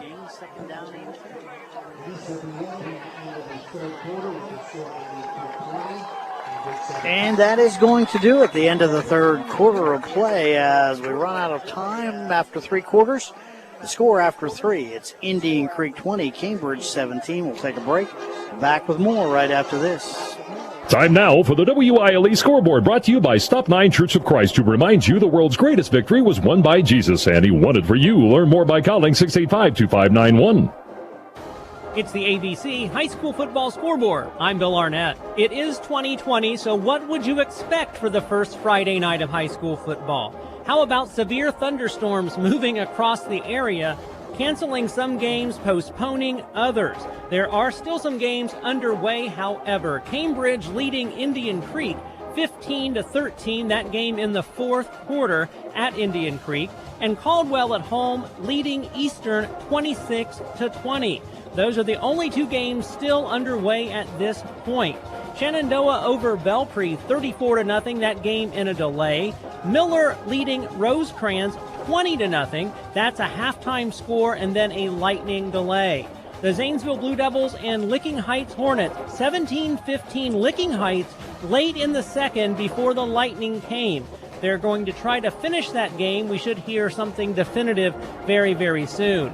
Sheridan over New Lexington 28-0, that game in a lightning delay. Maysville and Crooksville 20-0 Maysville, that is a final. Philo 33-7 over West Muskingum, also a final. Morgan and Tri-Valley, Riverview Coshocton, and Monroe Central, Union Local, and Meadowbrook John Glenn all postponed until tomorrow. We'll have the next scoreboard update shortly. I'm Bill Arnett, ABC Sports. And we are back at Indian Creek High School. Bill Castler, John Valentine. Handoff to Schaefer there as Matt plows ahead for a couple yards. As we begin the fourth quarter of play, that's going to bring up a third down right around 9 to go for the Redskins. Ferroni remains in at quarterback. Redskins nursing a 3-point lead.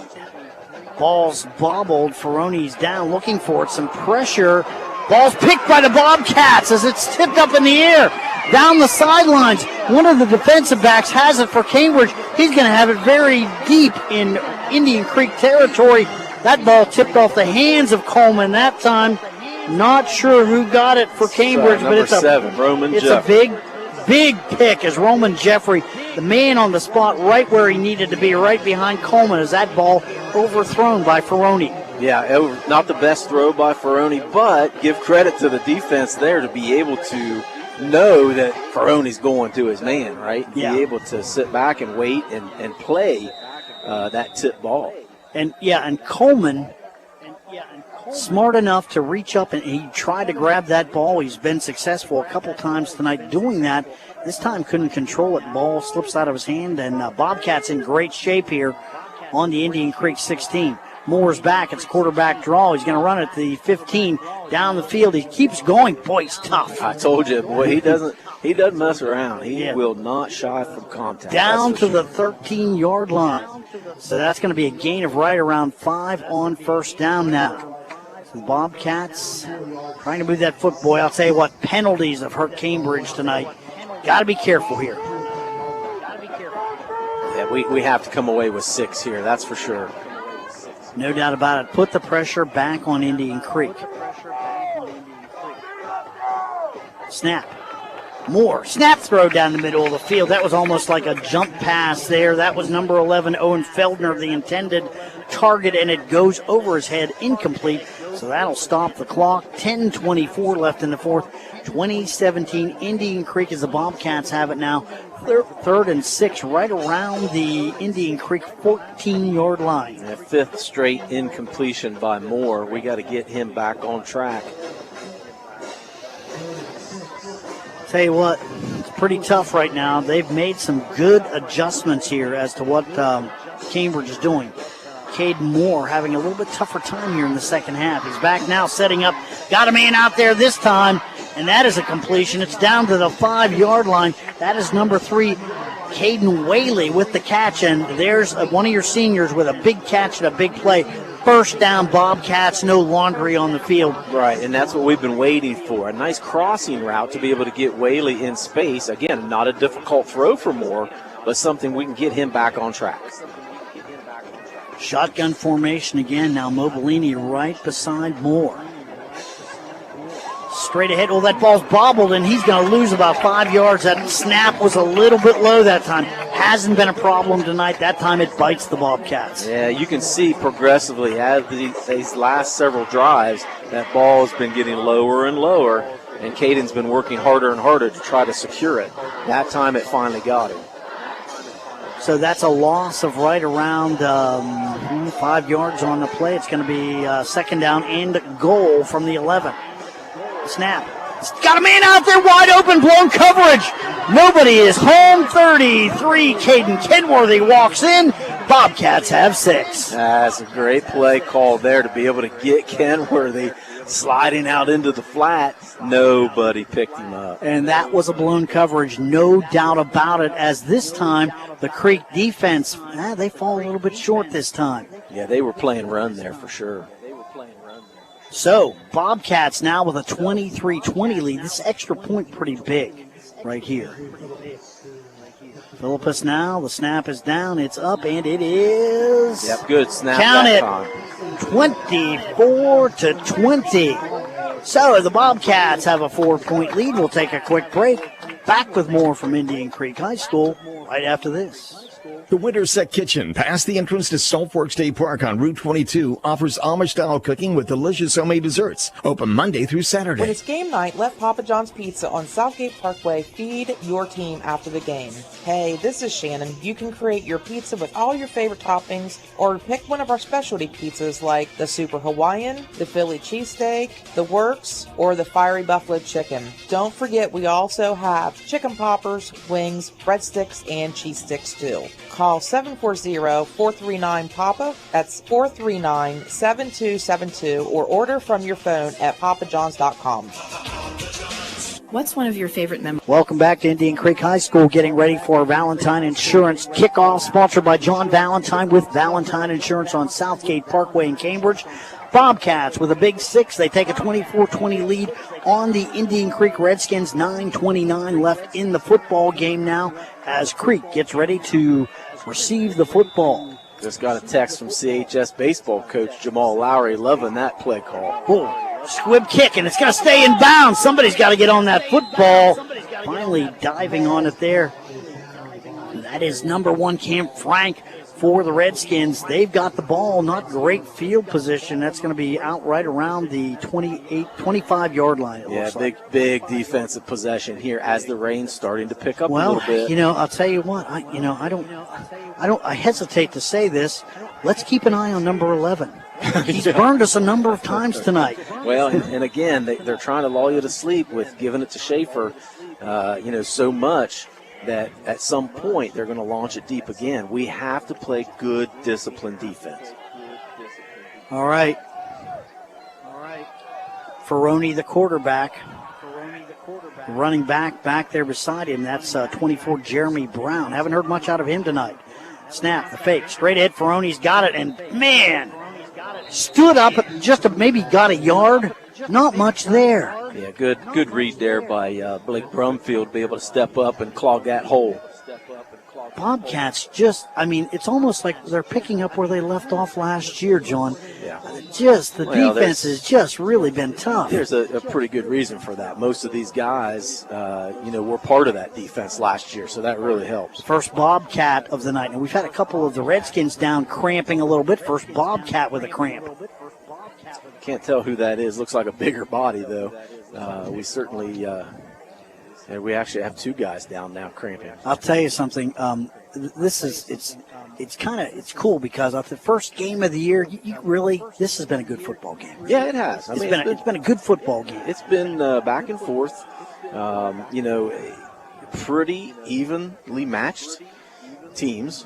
And, it's going to come down to, as it has several times in this series, that last quarter and even the last possession of the game. 9:07 left in the football game right now. We are trying to get this one in as we've seen there have been some rain delays behind us back toward Guernsey County.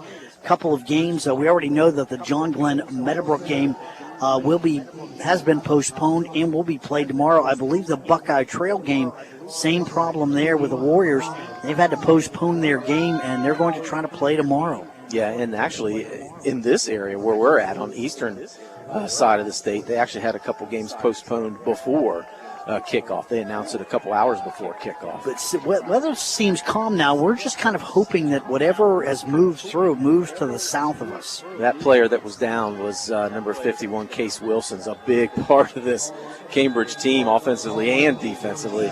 We need him back on that field as quick as possible. Just cramping, get him some fluids, get him back out there. You got to hope for the best on this. Ferroni, the quarterback now for the Redskins, and one of the Redskins jumps the tackle, number 73. They got a little bit anxious there. That happens sometimes. Well, I'll tell you what. 5th penalty of the night. Yeah, and in this case, Creek shooting themselves in the foot because you go from 1st and 10 to 1st and 15 again. Changes your mindset real quick as a coach. It does, and they haven't, except for the few passes to Coleman, and look, they're rolling a safety over back top of Coleman now. Yeah. So, cut back. Nice job there. Boy, nice run. That's Schaefer. He breaks it out. That's a gain of, that's right around 12 yards on the play. Nice run by Schaefer. Nice cutback.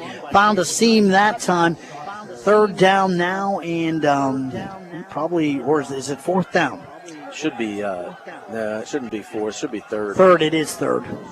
The penalty. Yeah, they corrected it. Third down, right around 3 to go. Big down here is Ferroni. Got to keep your contain here. Don't let one of them outside. Snap. Low snap. It's fumbled around, and Brown gets the football, and he's got the first down. Well blocked by the Redskin line. I'll tell you what, they were bobbling the ball around. They got it to Brown, and Brown was able to find the hole. Yeah, Brown was quick to pick that up and get moving. And great job, heads-up play there by Jeremy Brown. 8:03 left in the fourth. It is 24-20 Cambridge. That is your Schaefer Insurance update. See Mindy Eldringham in downtown Cambridge for all your insurance coverage. Ferroni in the shotgun now for the Redskins again. Schaefer back on his right side. Watch for a big play down the field here. Coleman's out on the right side. Snap, low snap again. It's bobbled around. Schaefer picks it up. He's got a lot of company. It's in blue and white, and he's going to be dropped for a huge loss. Oh boy, that was a big play. Again, the ball's getting slippery. The centers are getting tired. They're a little trying to catch their breath. And it's happened with both Indian Creek and Cambridge. Right. And that's exactly what it is. It's fatigue and it's a wet fatigue ball. And that wet ball. It's starting to show those signs, and that's good for Cambridge at this point because it moved them back another 5 yards. Well, I'll tell you what, it sets up another. Now this time, Coleman is out on the left side over there, and Roman Jeffrey is out on him again. Yeah. So Whaley's got to be able to roll over there to get coverage on him. They run the reverse.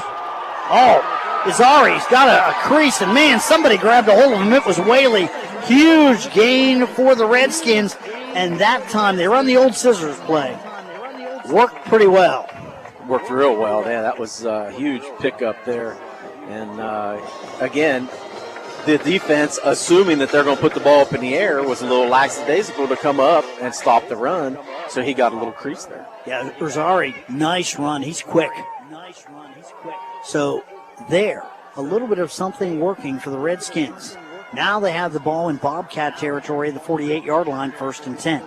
Ferroni, the quarterback, straight ahead. Schaefer, man, I'll tell you, they just have not been able to spring him at one play tonight, I would say. But no, the one touchdown run he had. But yeah, look, that's it. That's been it. You don't think he's doing much, but he just gained 4 yards, and he's 6'1", 6'2", 200 pounds, putting a lick on the defender trying to make the tackle. Every time he gets the ball. Yeah. 6:02 left in the ball game now. Ferroni.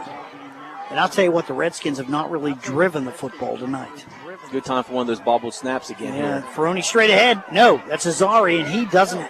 They string him out. He picks up a few yards. Flag on the play. Down to the 40 flag, and it's the back judge. Is that a hold? Yeah, I would think so, where he threw the spot. Let's see what we've got. Back judge throws. The Indian Creek fans are not real happy. Tell you what, the Bobcats haven't had too many complaints with the officials tonight.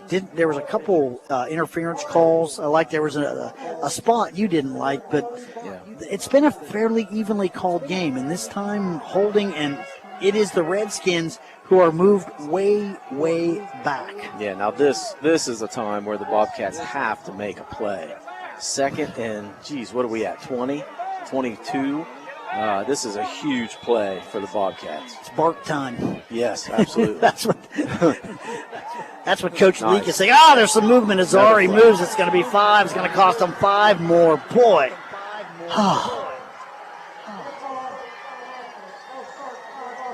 That hurts. I'll tell you what, I don't care what side you're on. You get one penalty and then you get another. Well, and again, we talked about it earlier about how it's been a pretty clean game so far other than the cramping. Well, now you're starting to see the effects of that fatigue mentally starting to wear on some guys. 5:35 left in the ball game, 24-20 Bobcats. A lot of confusion with here the by lead. Creek. Boy, I'll tell you what, one guy, that's Schaefer running to get off the field. He gets off. Ferroni's back. Ball's up and over the head of his receiver there. Nice job there. Let me see, I think that was Izzari, the number 5, and I hope I'm saying his name right. Izzari? Sure. Yeah, whatever I say, I got you. I don't like to. I like to pronounce them right. Third down and let's see, a country mile here. I'd say about 26 to go. So I guessing you might want to key on number 11. Yeah, I'm thinking Sam might be looked at here. This is where we've been. Well, I'll burnt tell you what, twice. they've got Jeffrey out on the island. Look at that. Look at that. At least he's off of him by 8 yards here this time. And they're looking for him. And he's got him too. Oh. Picked off. Bobcats have the football. Pass is short. That's Caden Whaley, the 30, the 25, the 20, down to the 15-yard line. Caden Whaley with a big pick. Bobcats with the football in Indian Creek territory. Went to the well one too many times. Couldn't ask for a better time. And Caden kind of baited him into that, too. He did. You saw where Caden was lined up. He did. It was like, yeah, okay, you got him. You got him. You got him. Throw it this way. I can get him. But you know what? Coleman was open. Coleman had Jeffrey burnt on that post route. Well, and that's the difference, I think, this year between this year and last. Last year's Indian Creek quarterback, he's got the arm to make that throw. Yeah, oh gosh, yeah. Ferroni, hey, good athlete, making a great effort, showing a lot of leadership tonight, but just not that rocket arm. Well, and he let it float a little bit too much, I think. He did. But goodness gracious, it's third and 40 yards to go. I mean, they're going to punt anyway at this point. So without a big return, it's the same as a punt. What are you doing? We had a hold call. Yeah, I was going to say, you look for, I think, some running here. Yeah, definitely. Straight ahead. With Caden Kenworthy's a good option there as well. There you go. And he holds on to the football, and it's going to bring up a second down right around 7 to go. Gain of 3 on the play. Nice job there by Kenworthy. Looks like he's cramping up a little bit, too. Yeah, we had Justin Bartlett went off on that interception play and as well. Caden's going to have to go off. Boy, he can hardly walk on the 1 foot. Look at him. He's staying in. Now they're calling for somebody else. Yeah, and Caden's telling him to get off the field. Caden's a tough cat, buddy. I've coached him several times, too, at the youth level. Caden, I don't know if I've coached too many players as tough as Caden Kenworthy. Caden Moore, the quarterback, now in the shotgun again. Snap, the give. Mobilini's got it. Mobilini's got some room. The 20, the 15, fights his way inside the 15 to the 14. Another tough runner. Are we saying the back judge threw another flag holding on the Bobcats? Yeah, the head linesman saw somebody on that corner with the hold. Boy, I'll tell you what, Mobilini, nice run, and he runs so tough when he's got the ball. He does. Bobcats with 2 really hard-nosed runners, but that is going to hurt Cambridge right there. Yeah, that's a big penalty there because that takes them outside. I mean, they were down to the 15-yard line. Yeah, so and closing in on another first down. With and time that's running. more time off the clock. Yeah. I mean, now we've got 2nd and 13, which certainly we can manage. It's doable. But now you're at the 30 instead of being inside the 15. Now your play call is a heck of a lot more important here because now it's taking your field goal out of play as well. All right, Caden Moore is back. Mobilini, the single back off to his left side. Mobilini's got the ball, the 30, and I'll tell you what, smart play there. Didn't head for the sidelines, keeps that clock rolling. And that is, I'll tell you what, didn't pick up a lot of yardage, but did not try to fight his way out of bounds or head toward the sidelines. Smart. How important is that holding penalty now? It takes you out of field goal range. It does. And with a field goal, you're up 7. But the Bobcats have some options here. And they've had some success with crossing patterns here. Well, here's from a coaching perspective, I don't think you go crazy. You don't try to throw the ball in the end zone.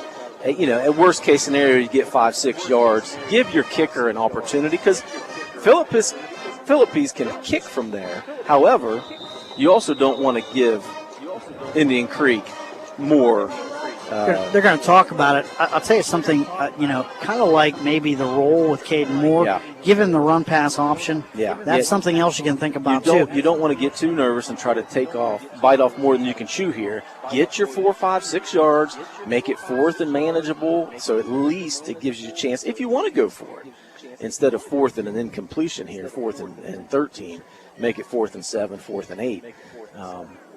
3:03 left in the ballgame. Boy, a first down here, just about as big as a touchdown. Oh, yeah, it's a huge It really is first because all of a sudden, even if you don't score and you keep the ball on the ground, you're starved for time now if you're Indian Creek. Redskins need the football.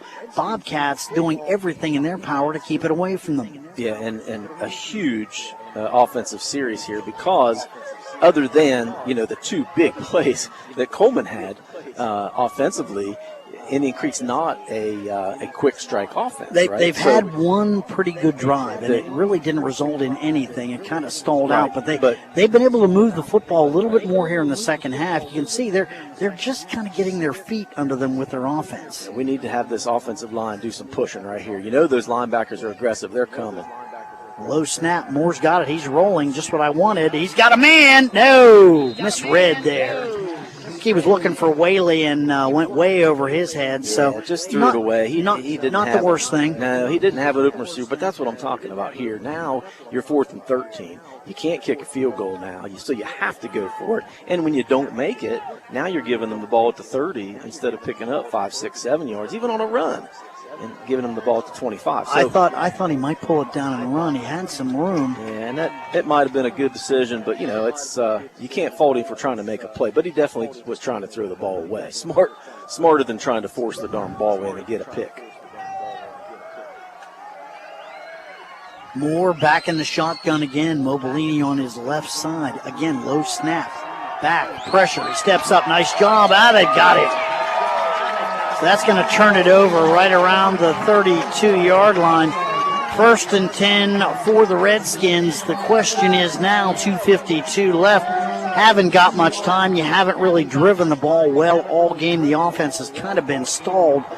Let's see what the Bobcat defense can do. And you got to remember, they've still got number 11 over there. Look, if you're Indian Creek, you're in no hurry whatsoever here. I mean, you got 3 minutes to go. There's no reason you can't push the ball down the field, and if you need to catch them off guard with a pass. But I wouldn't get too anxious here. You got 3 minutes and your timeouts to go, and you don't want Cambridge to get the ball back. I'm keeping an eye on Coleman. He's coming off split wide to the right.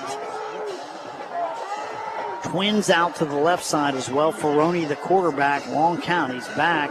Looking, snaps the ball outside. Nice defensive play there. Yeah, great play by Kenworthy. He read that all the way. Again, Caden Kenworthy's a heady player, both offensively and defensively. Had a lot of playing time for the Cats last year. You certainly see the impact he's making today. Jonathan Justo, the intended target that time for Ferroni. Can't make the connection. 2nd down and 10 now for the Redskins. Another interception here would be really nice. Back, snapping the ball out. There's Coleman. Ball hit down the ground, on his knees. like. Yeah, he's giving it to him. You're going to say a catch. I'll tell you what, that one advantage to that is clock keeps rolling. Right. And the Redskins are taking their good old time getting a play in. Well, again, they have time. There's no doubt about it. 2:25 now, clock rolling. Let's see. Well, one guy called it incomplete, so he marked it back at the original line of scrimmage.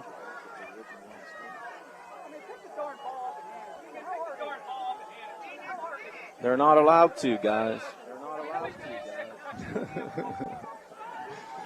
Sorry, some discontent. Again, the officials are not allowed to touch the football, and it's going to be a problem all season. 35-yard line. Ferroni back throwing again. There's looking. Has a nice job. Right down on the spot. Caden Kenworthy looking for Coleman, and they knock it out of his hands. Say what, they're on him now.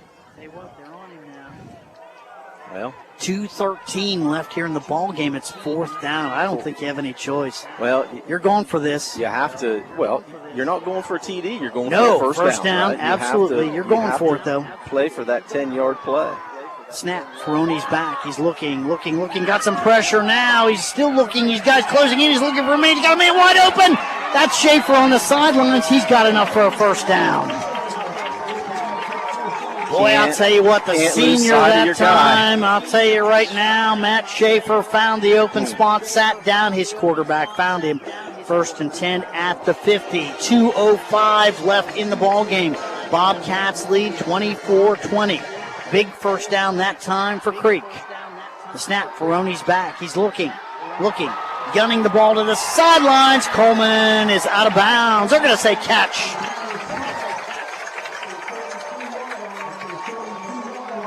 So they're going to say he's out of bounds with that catch. And that's going to bring up a second down, right around 2 to go. That's not the important thing. The important thing is 1:59 left in the ball game right now. Well, now's when we have to have that bad snap or a pick because Creek's got a little confidence. I'll tell you what, pressure right now would be a good thing for Roney. Long count, the snap. Straight ahead to give, and that's Brown, and he's got nothing. Boy, why do you call that play? I mean, he's going to lose yard. You're probably trying to get the first down, but the clock's rolling now. And, of course, there you go. Right.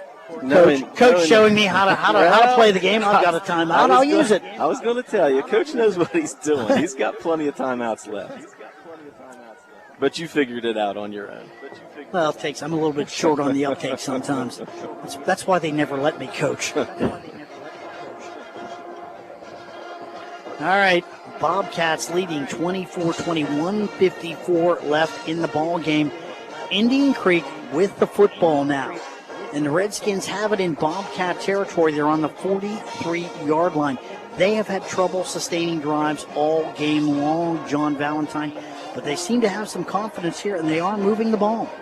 Well, they're moving the ball now, that's for sure. And, David Ferroni's starting to get a little bit more confidence. You could see it just in his release, in the zip he's putting on the ball. But we're also giving them those underneath routes. So we're giving them those 5, 6, 7-yard routes because we don't want Coleman to beat us deep. However, you keep doing that, and they're just moving the ball right down the field, and you're getting them close enough that one play breaks it for a TD. We've got to have a stop. Bad snap, a penalty, a sack, a big play by the Bobcat defense. I'd rather see the defense make a good play. Redskins, man, if they can just keep the thing going. Ferroni's back. He's looking, got some pressure. He's throwing it up there. Got a man out there, and no good.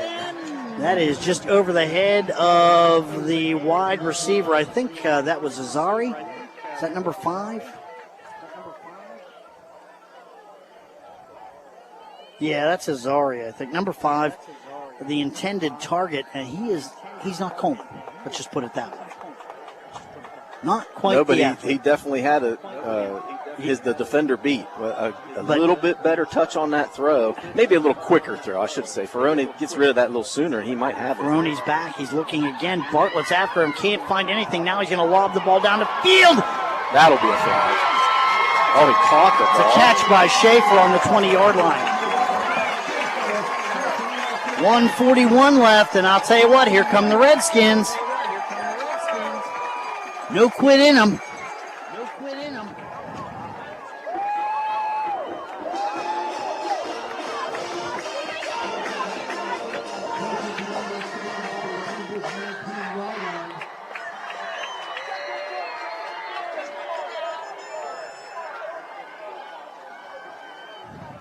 Ferroni, the snap.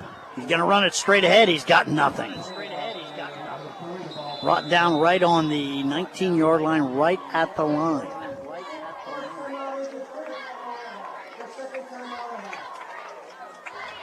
So Indian Creek takes another timeout. 1:22 left now.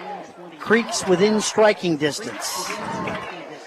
Boy, do you throw the ball up in the end zone to Coleman? I do not. I mean, you have enough weapons with Brown and with Ferroni and with Schaefer in the backfield that you get back to, remember in the second quarter when they got probably their best running play besides the touchdown to Schaefer, that misdirection with the guy coming back when all the linebackers had shifted with the flow. That's what I'm coming back to at this point because there's no reason to throw the ball here. You're only at the 20-yard line at this point. Now, you only have one timeout left as well, but I think I'd give Schaefer another opportunity on that counter play to see if he could break one. Hopefully, the Bobcats can hold their ground. This one's a candidate for drive of the game, and maybe the play of the game yet to come. But, man, it's just been a typical Indian Creek Cambridge football game. And we kind of assumed that coming in, that it was going to be a tight game. Yeah. As it has many times, coming down to the last possession. Ferroni in the shotgun, Brown right beside him, back and looking, got some pressure, swings it out to Schaefer, got him a man-on-man, and that's Kenworthy out there, and he just knocks him out of bounds. That's going to stop the clock. 1:15 left. Maybe picked up 2 yards on the play. It's third down now, so this is a big third down here, although they have 2 downs to make right around 8 yards. Yeah, good read there by the defense. Little dump pass out to the flat to Schaefer. Again, trying to get your athletes the ball. I think that's a good play call, and it gives Ferroni an option to run as well. But this one here has to be an opportunity for the defense to step up and make a play. Snap, Ferroni's back, looking, got some good, now he's flushed. Now he's going to run back inside. Still looking for him. Got a man down there in the end zone, knocked away. That was Roman Jeffrey, and he was all over Coleman. So that's going to stop the clock right now. It's going to bring up fourth down. 1:06 left now in the ball game. Tell you what, you've got one timeout. You're Indian Creek. Do you take it? Do you just send in a play and hope for the best? Yeah, it's fourth down. I can't imagine they wouldn't call timeout at this point. You got to call your best possible play here. Of course, it was an incomplete pass. They're not calling timeout. They are going to go right. It's an incomplete for pass, so the clock stopped, and they haven't even started the play clock yet. Long count by Ferroni. They're trying to draw him off. He's calling timeout now. Yeah. We figured it was coming, but yeah, they had plenty of time on the clock to run the play, but good timeout here. I mean, you have to come up with your best play call here. It's the game. Don't worry about the yardage. I mean, it's 4th and 9. I get it. First down would be great here, but it's right around the 9-yard line. So they've got to get down to right around the 9. So 9 yards to go. The 9-yard line is where their target is for 4 more downs. Time, a big factor, too. 1:06 left in the game. Out of timeouts now. Out of timeouts, which is huge. A stop here by the Bobcats in the game. Yeah, obviously. A should bobble be over. Ball, a sack, right. Yeah. just anything like that right now is disastrous. I'd much rather see the defense make a play to win the game. That was a great play, a defensive play there by Roman Jeffrey. Hopefully we can have a clean play here, no penalties. Have the boys win it on the field here. The defense step up. Let's make one more play here. No, this is it. Or at least it could be it. Ferroni back at the 28-yard line. He's back. He's looking. Got some pressure. Flushed up. They're going to get him. He throws it out. That's picked. Drop down. Bobcat football. Ball game. Hey, great. A lot of pressure there on Ferroni. Made a great athletic play to get around some pressure. Just getting out of it was pretty amazing. Heck, he almost completed the pass there. Great play by Blake Brumfield to be in the right spot at the right time. So great pressure by the Bobcats this time. And this year, for the first time in about 3 years, the Redskins, man, I'll tell you what, they saved their best football for the end of this game. Oh, well. I mean, they sure did. Well, again, you talk about putting the... Well, you have to credit Coach Connor. I mean, let's be honest. They didn't look real sharp in the first half, right? So he goes in, makes some immediate adjustments at halftime. The team came out inspired. They played really, really well. Still a minute to go here. We got to make sure we don't fumble this snap. They're out of timeouts. They're out of timeouts. And there you go. The knee is taken. Should be a W for the boys in blue. Clock is rolling. Man, I'll tell you, it's a huge win. Big win for the Bobcats. Well, look, this is a great measuring stick for the season because, again, Indian Creek's tough. You very rarely find a team on our schedule that plays more physical than Indian Creek. So this is a great measure to the start of your season and something to build upon when you do get that loss. All right.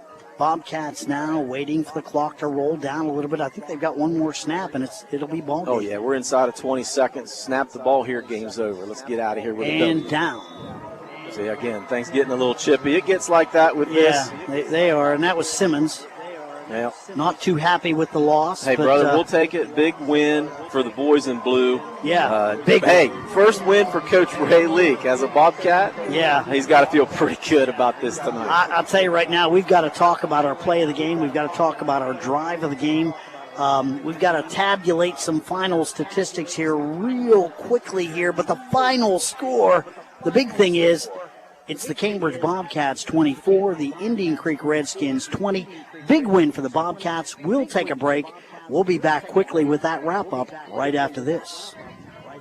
Are you paying too much for homeowners insurance? Has your insurance company raised your deductible? Hi, this is John Valentine with Valentine Insurance. Many people can't accurately answer these questions. With many premiums escrowed into mortgages, homeowners don't pay attention to changes to their policies anymore. It's time you visit Valentine Insurance for a true, no-obligation review of your insurance policy. Call 994-1776 or stop by our office at 739 Southgate Parkway in Cambridge. Time now for the WILE scoreboard, brought to you by Stop 9 Church of Christ, to remind you the world's greatest victory was won by Jesus, and he won it for you. Learn more by calling 685-2591.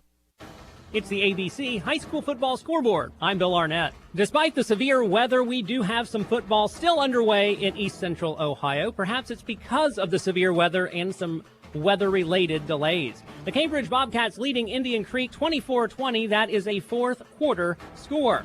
We also have Shenandoah and Belpre. That game's still underway. Shenandoah 41, Belpre 7. It's Licking Heights leading the Zanesville Blue Devils 24-20. That's a third quarter score. Sheridan and New Lexington, that game in the second quarter. Sheridan shutting out New Lex 28-0. We do have finals to report. Caldwell beat Eastern tonight 34-20. It was Maysville down in Crooksville 20-0, and Philo over West Muskingum 33-7. Those games were shortened because of the severe weather moving through the area. A number of games didn't even get started. They're going to be played tomorrow. A number of games didn't even get started. They're going to be played on Saturday. One that did get underway but didn't get to finish. Miller over Rosecrans 20-0. That game will resume on Saturday. All of these games will start on Saturday. Morgan and Tri-Valley, Meadowbrook, John Glenn, Monroe Central, Union Local, Riverview, Coshocton, and Buckeye Trail, Indian Valley. We'll have the next scoreboard update shortly. I'm Bill Arnett, ABC Sports. And we are back in Wintersville, Ohio. Bill Kassler, John Valentine with you here. The happy news, the Bobcats come away with a 24-20 win over the Indian Creek Redskins. Quite a football game. Redskins saving their best for last as they drive down the field, almost scoring in the last minute, but the Bobcats stand up nice, stand by the Cats defense, hold on for the victory. And John Valentine, I'll tell you something right now. We've got a lot of different things to talk about, but you have to give a lot of credit to that Bobcat defensive line. I mean, they stood up at the right time. They did. Really an all-around good defensive game by the Bobcats. Again, other than a couple aggressive defensive plays by the defenders on those long pass plays. But, again, most of these guys were the key players on our defense last year, who was a really good defense. So those guys put together a really good game defensively, and proud of the way that the Bobcats came out from the kickoff to the end of the game. Absolutely. New offense, new coach, playing against an experienced, very outstanding program in Indian Creek.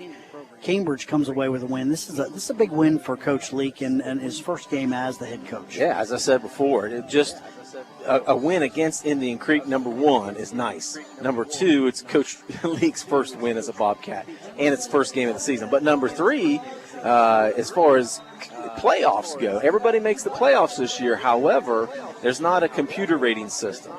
Everybody's going to be voted on by coaches. So a big win against Indian Creek in the Eastern District, that's certainly worthy of some nice votes there. Tonight's post-game report is brought to you by AVC Technical Services. AVC Technical Services offers fast PC repairs, antivirus, and security products, affordable cloud backups, and much, much more. Email them at avctech@yourradioplace.com. So, Cambridge coming away with a very nice 24-20 win tonight, and we really were talking this over seriously. We've got a couple of things that we want to give out, some kudos that we want to send out, and I would say the first thing that we need to talk about is the Dirty Dog Pet Salon and Sitting play of the game, and that happened in the first half. Yeah, the play of the game, I don't think there's really much of a question. The 65-yard pitch and catch from Caden Moore to Caden Kenworthy.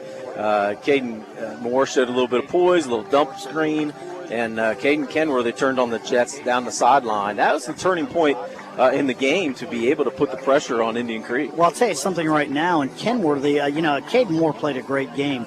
Don't want to take anything away from what he did, but that was really Kenworthy because he had one man he had to beat. Yeah, right. And he beat him. Yep, he did. Badly. Absolutely. And not only did he outrun him to the end zone, but he put a little move on him, got a little bit of strength, and got some separation from him. The guy had an opportunity to make a tackle, and Kenworthy made him miss. So that is our play of the game, brought to you by Dirty Dog Pet Salon and Sitting. Have your dog groomed at Dirty Dog Pet Salon, located on Cochrane Avenue in Cambridge. So congratulations going out there that time to Kenworthy for that.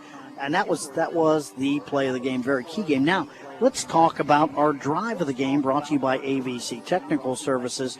And we kind of figured that was that last touchdown drive. Bobcats not able to do quite as much in the second half, but I'll tell you what, big interception by Caden Whaley, taking it down deep into Creek territory. Bobcats converted. It was a short drive, but it was important. Right, very important. And, credit to that defense again for, 3 interceptions, I think. But, yes, play or drive at the game that late in the game to definitely secure the lead and secure the win.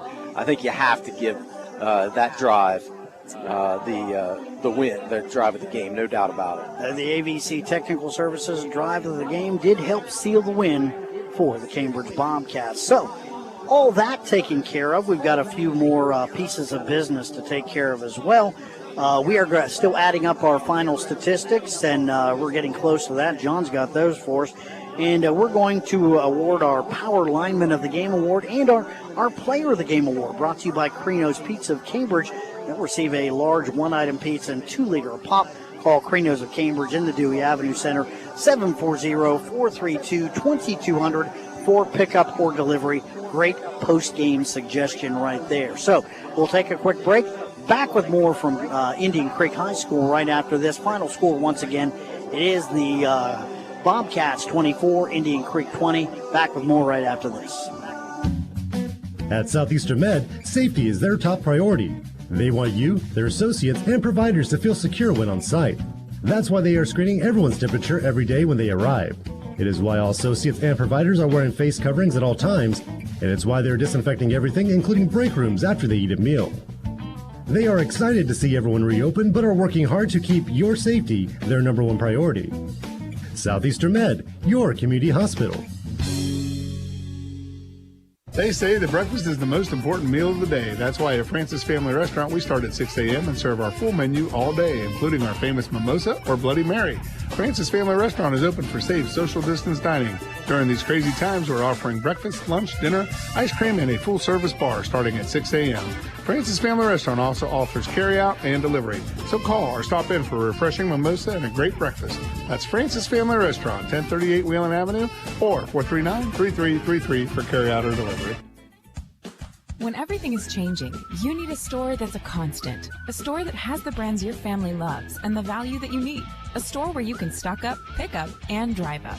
A store that's close to home and feels like home. A store that puts the health and safety of you and your family above all else. And a store that's always here to help. At Kohl's, we don't know what next year will look like. We just know that we'll be here for you no matter what.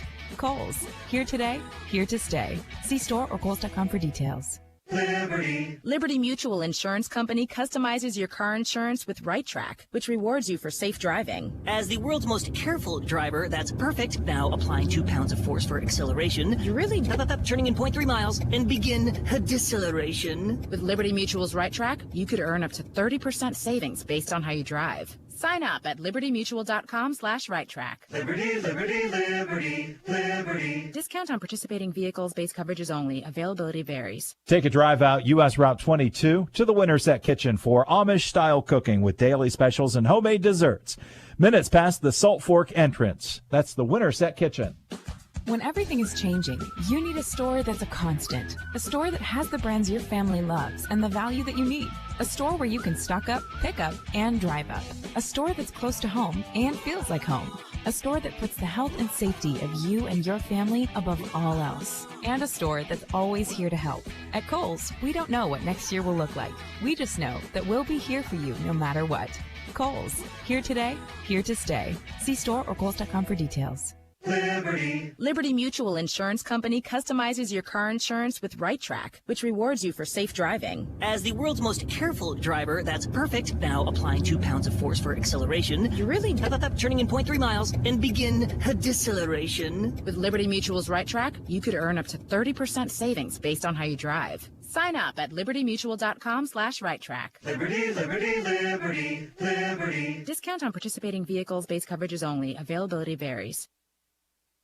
Hey y'all, this is your girl Cheryl Underwood, and I want to tell you something. My digestive system used to make me feel sluggish, but those days are over. Now I feel great. That's because I increased my fiber intake with the Metamucil 2-week challenge, and I'm still hooked. I just took Metamucil every day for 14 days, and it's really that easy. Metamucil traps and removes the waste that weighs you down, so you feel lighter and more energetic. Now I never want to go back to that heavy feeling. Are you ready for the Metamucil 2-week challenge? For a coupon and daily support, sign up at Metamucil.com today. Fall is just around the corner. So are Labor Day savings now at the Home Depot, where you can save every day on everything, from mulch to power tools, new appliances to a fresh coat of paint. You can even shop and save right from the app and get convenient delivery right to your door. The only question is, what will you do next? Tackle more fall projects with Labor Day savings now at the Home Depot. How doers get more done. U.S. only while supplies last, valid through September 7th. Here at MDHC, we offer adult, dental, pediatric, women's, pharmacy, and transportation services, as well as behavioral health. We accept all patients. Make your appointment today if you're not feeling well. Welcome back to Indian Creek High School. Bill Castler, John Valentine wrapping things up as the Bobcats come away with a 24-20 win over the Indian Creek Redskins tonight. Let's take a look at the final stats. What do you have for us, John? Well, Cambridge, mostly in the first half, but overall, from a total yardage standpoint, we had over 300 yards of offense, 308, if my calculations are correct. Of course, they always are. But these are unofficial, but they are usually just spot on. Official, yeah, that's right. Got it. But we definitely outpaced Indian Creek, and the majority of that 300 yards goes to Caden Moore. First varsity start as a sophomore. Real good, successful first half, a little shaky in the second half, but that comes with playing a little bit more aggressive defense by Indian Creek, too. But 17 for 36 for 227 yards. Spread the ball out a little bit, 5 different receivers with Caden Kenworthy catching 5 balls for 108 yards. Justin Bartlett with 4 for 62. And I got Logan Mobilini with 4 for 40. Caden Whaley with 3 catches as well. Rushing for Cambridge, you would have thought that we would have had more rushing yards than we did, but it was more of a ball control, time possession situation for the Bobcats tonight. I've got us with 81 total yards, and 71 of those from Logan Mobilini. Mobo with 16 carries on the night. Again, wasn't real flashy, but had an 8-yard run, a 9-yard run, and a 10-yard run. Exactly. Done, doesn't it? And Caden Moore, the second leading rusher, certainly not by choice, but 10 rushes for 8 yards, but 81 yards on the ground and 227 through the air. I think we want to get those rushing yards up a little bit as the season moves on, but if you can get 227 yards from a sophomore quarterback every game, and with no interceptions, right? I don't remember an interception. No. So if you could get that from your close, maybe once or twice, but not. I mean, but he'll get better as the season moves on. Like I said, I think he only made one bad decision during the game. Did you have anything? What do we have for the Redskins? Indian Creek total rushing yards, 112. They outpaced the Bobcats on the ground, but they also doubled the carries too. They had 34 carries with Matt Schaefer, 20 of those for 73 yards, a big pounding back. David Ferroni, 146 yards through the air. Struggled a little bit, but got hot there towards the end on that last drive especially. Sam Coleman, certainly the player of the game for Indian Creek with 5 catches for 109 yards and 2 scores. And a kickoff return. Right, yeah. I mean, that was big. That was a big play right there. If you're from the Indian Creek side, that was their play of the game. Yes. I really felt like that kept them in the ball game. So let's talk now about our power lineman of the game.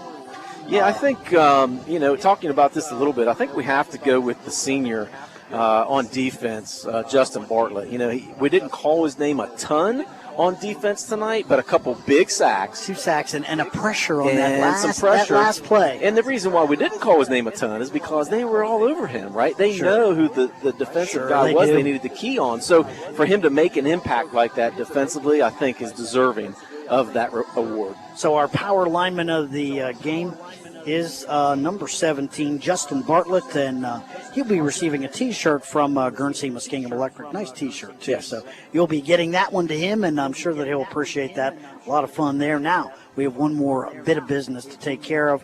Our player of the game, sponsored by Crino's Pizza, and you kind of convinced me, and I think that you're absolutely right on this. Go ahead, our player of the game is. And it was a tight vote there until. I was kind of leaning toward Caden Moore, and then we talked about it a little bit, and I think you're right on this. Yeah, because not only did he score twice tonight on offense, which were 2 huge plays, but that last drive defensively, what did he break up 2 big passes, including the last one, and a couple nice tackles. So our player of the game tonight will be number 33, Caden Kenworthy. Really just a great all-around effort. Absolutely, no doubt about it. So he will be receiving Crino's Pizza, a large 1-item pizza and 2-liter of pop. Call Crino's in Cambridge in the Dewey Avenue Center, 740-432-2200. I think we are officially the last people I think, partner, at Kettlewell Stadium. I think, partner, that's going to do it for the night. So, yeah, we do have a long walk to go, but it'll be a happy walk. That's right. Because darn right. Hey, let's do it one more time. Can't win them all if you don't win the first. That's right. Yeah, that's right. So let's one more time. Let's give you the happy numbers and the happiest number of all. The final score, once again here from Wintersville, Ohio, it is the Cambridge Bobcats 24, the Indian Creek Redskins 20. And with that, we will say good night. Have a great rest of your week, and we will talk to you again in the very near future.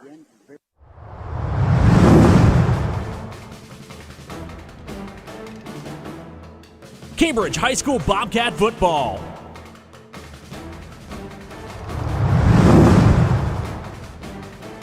This has been a presentation of ABC Sports.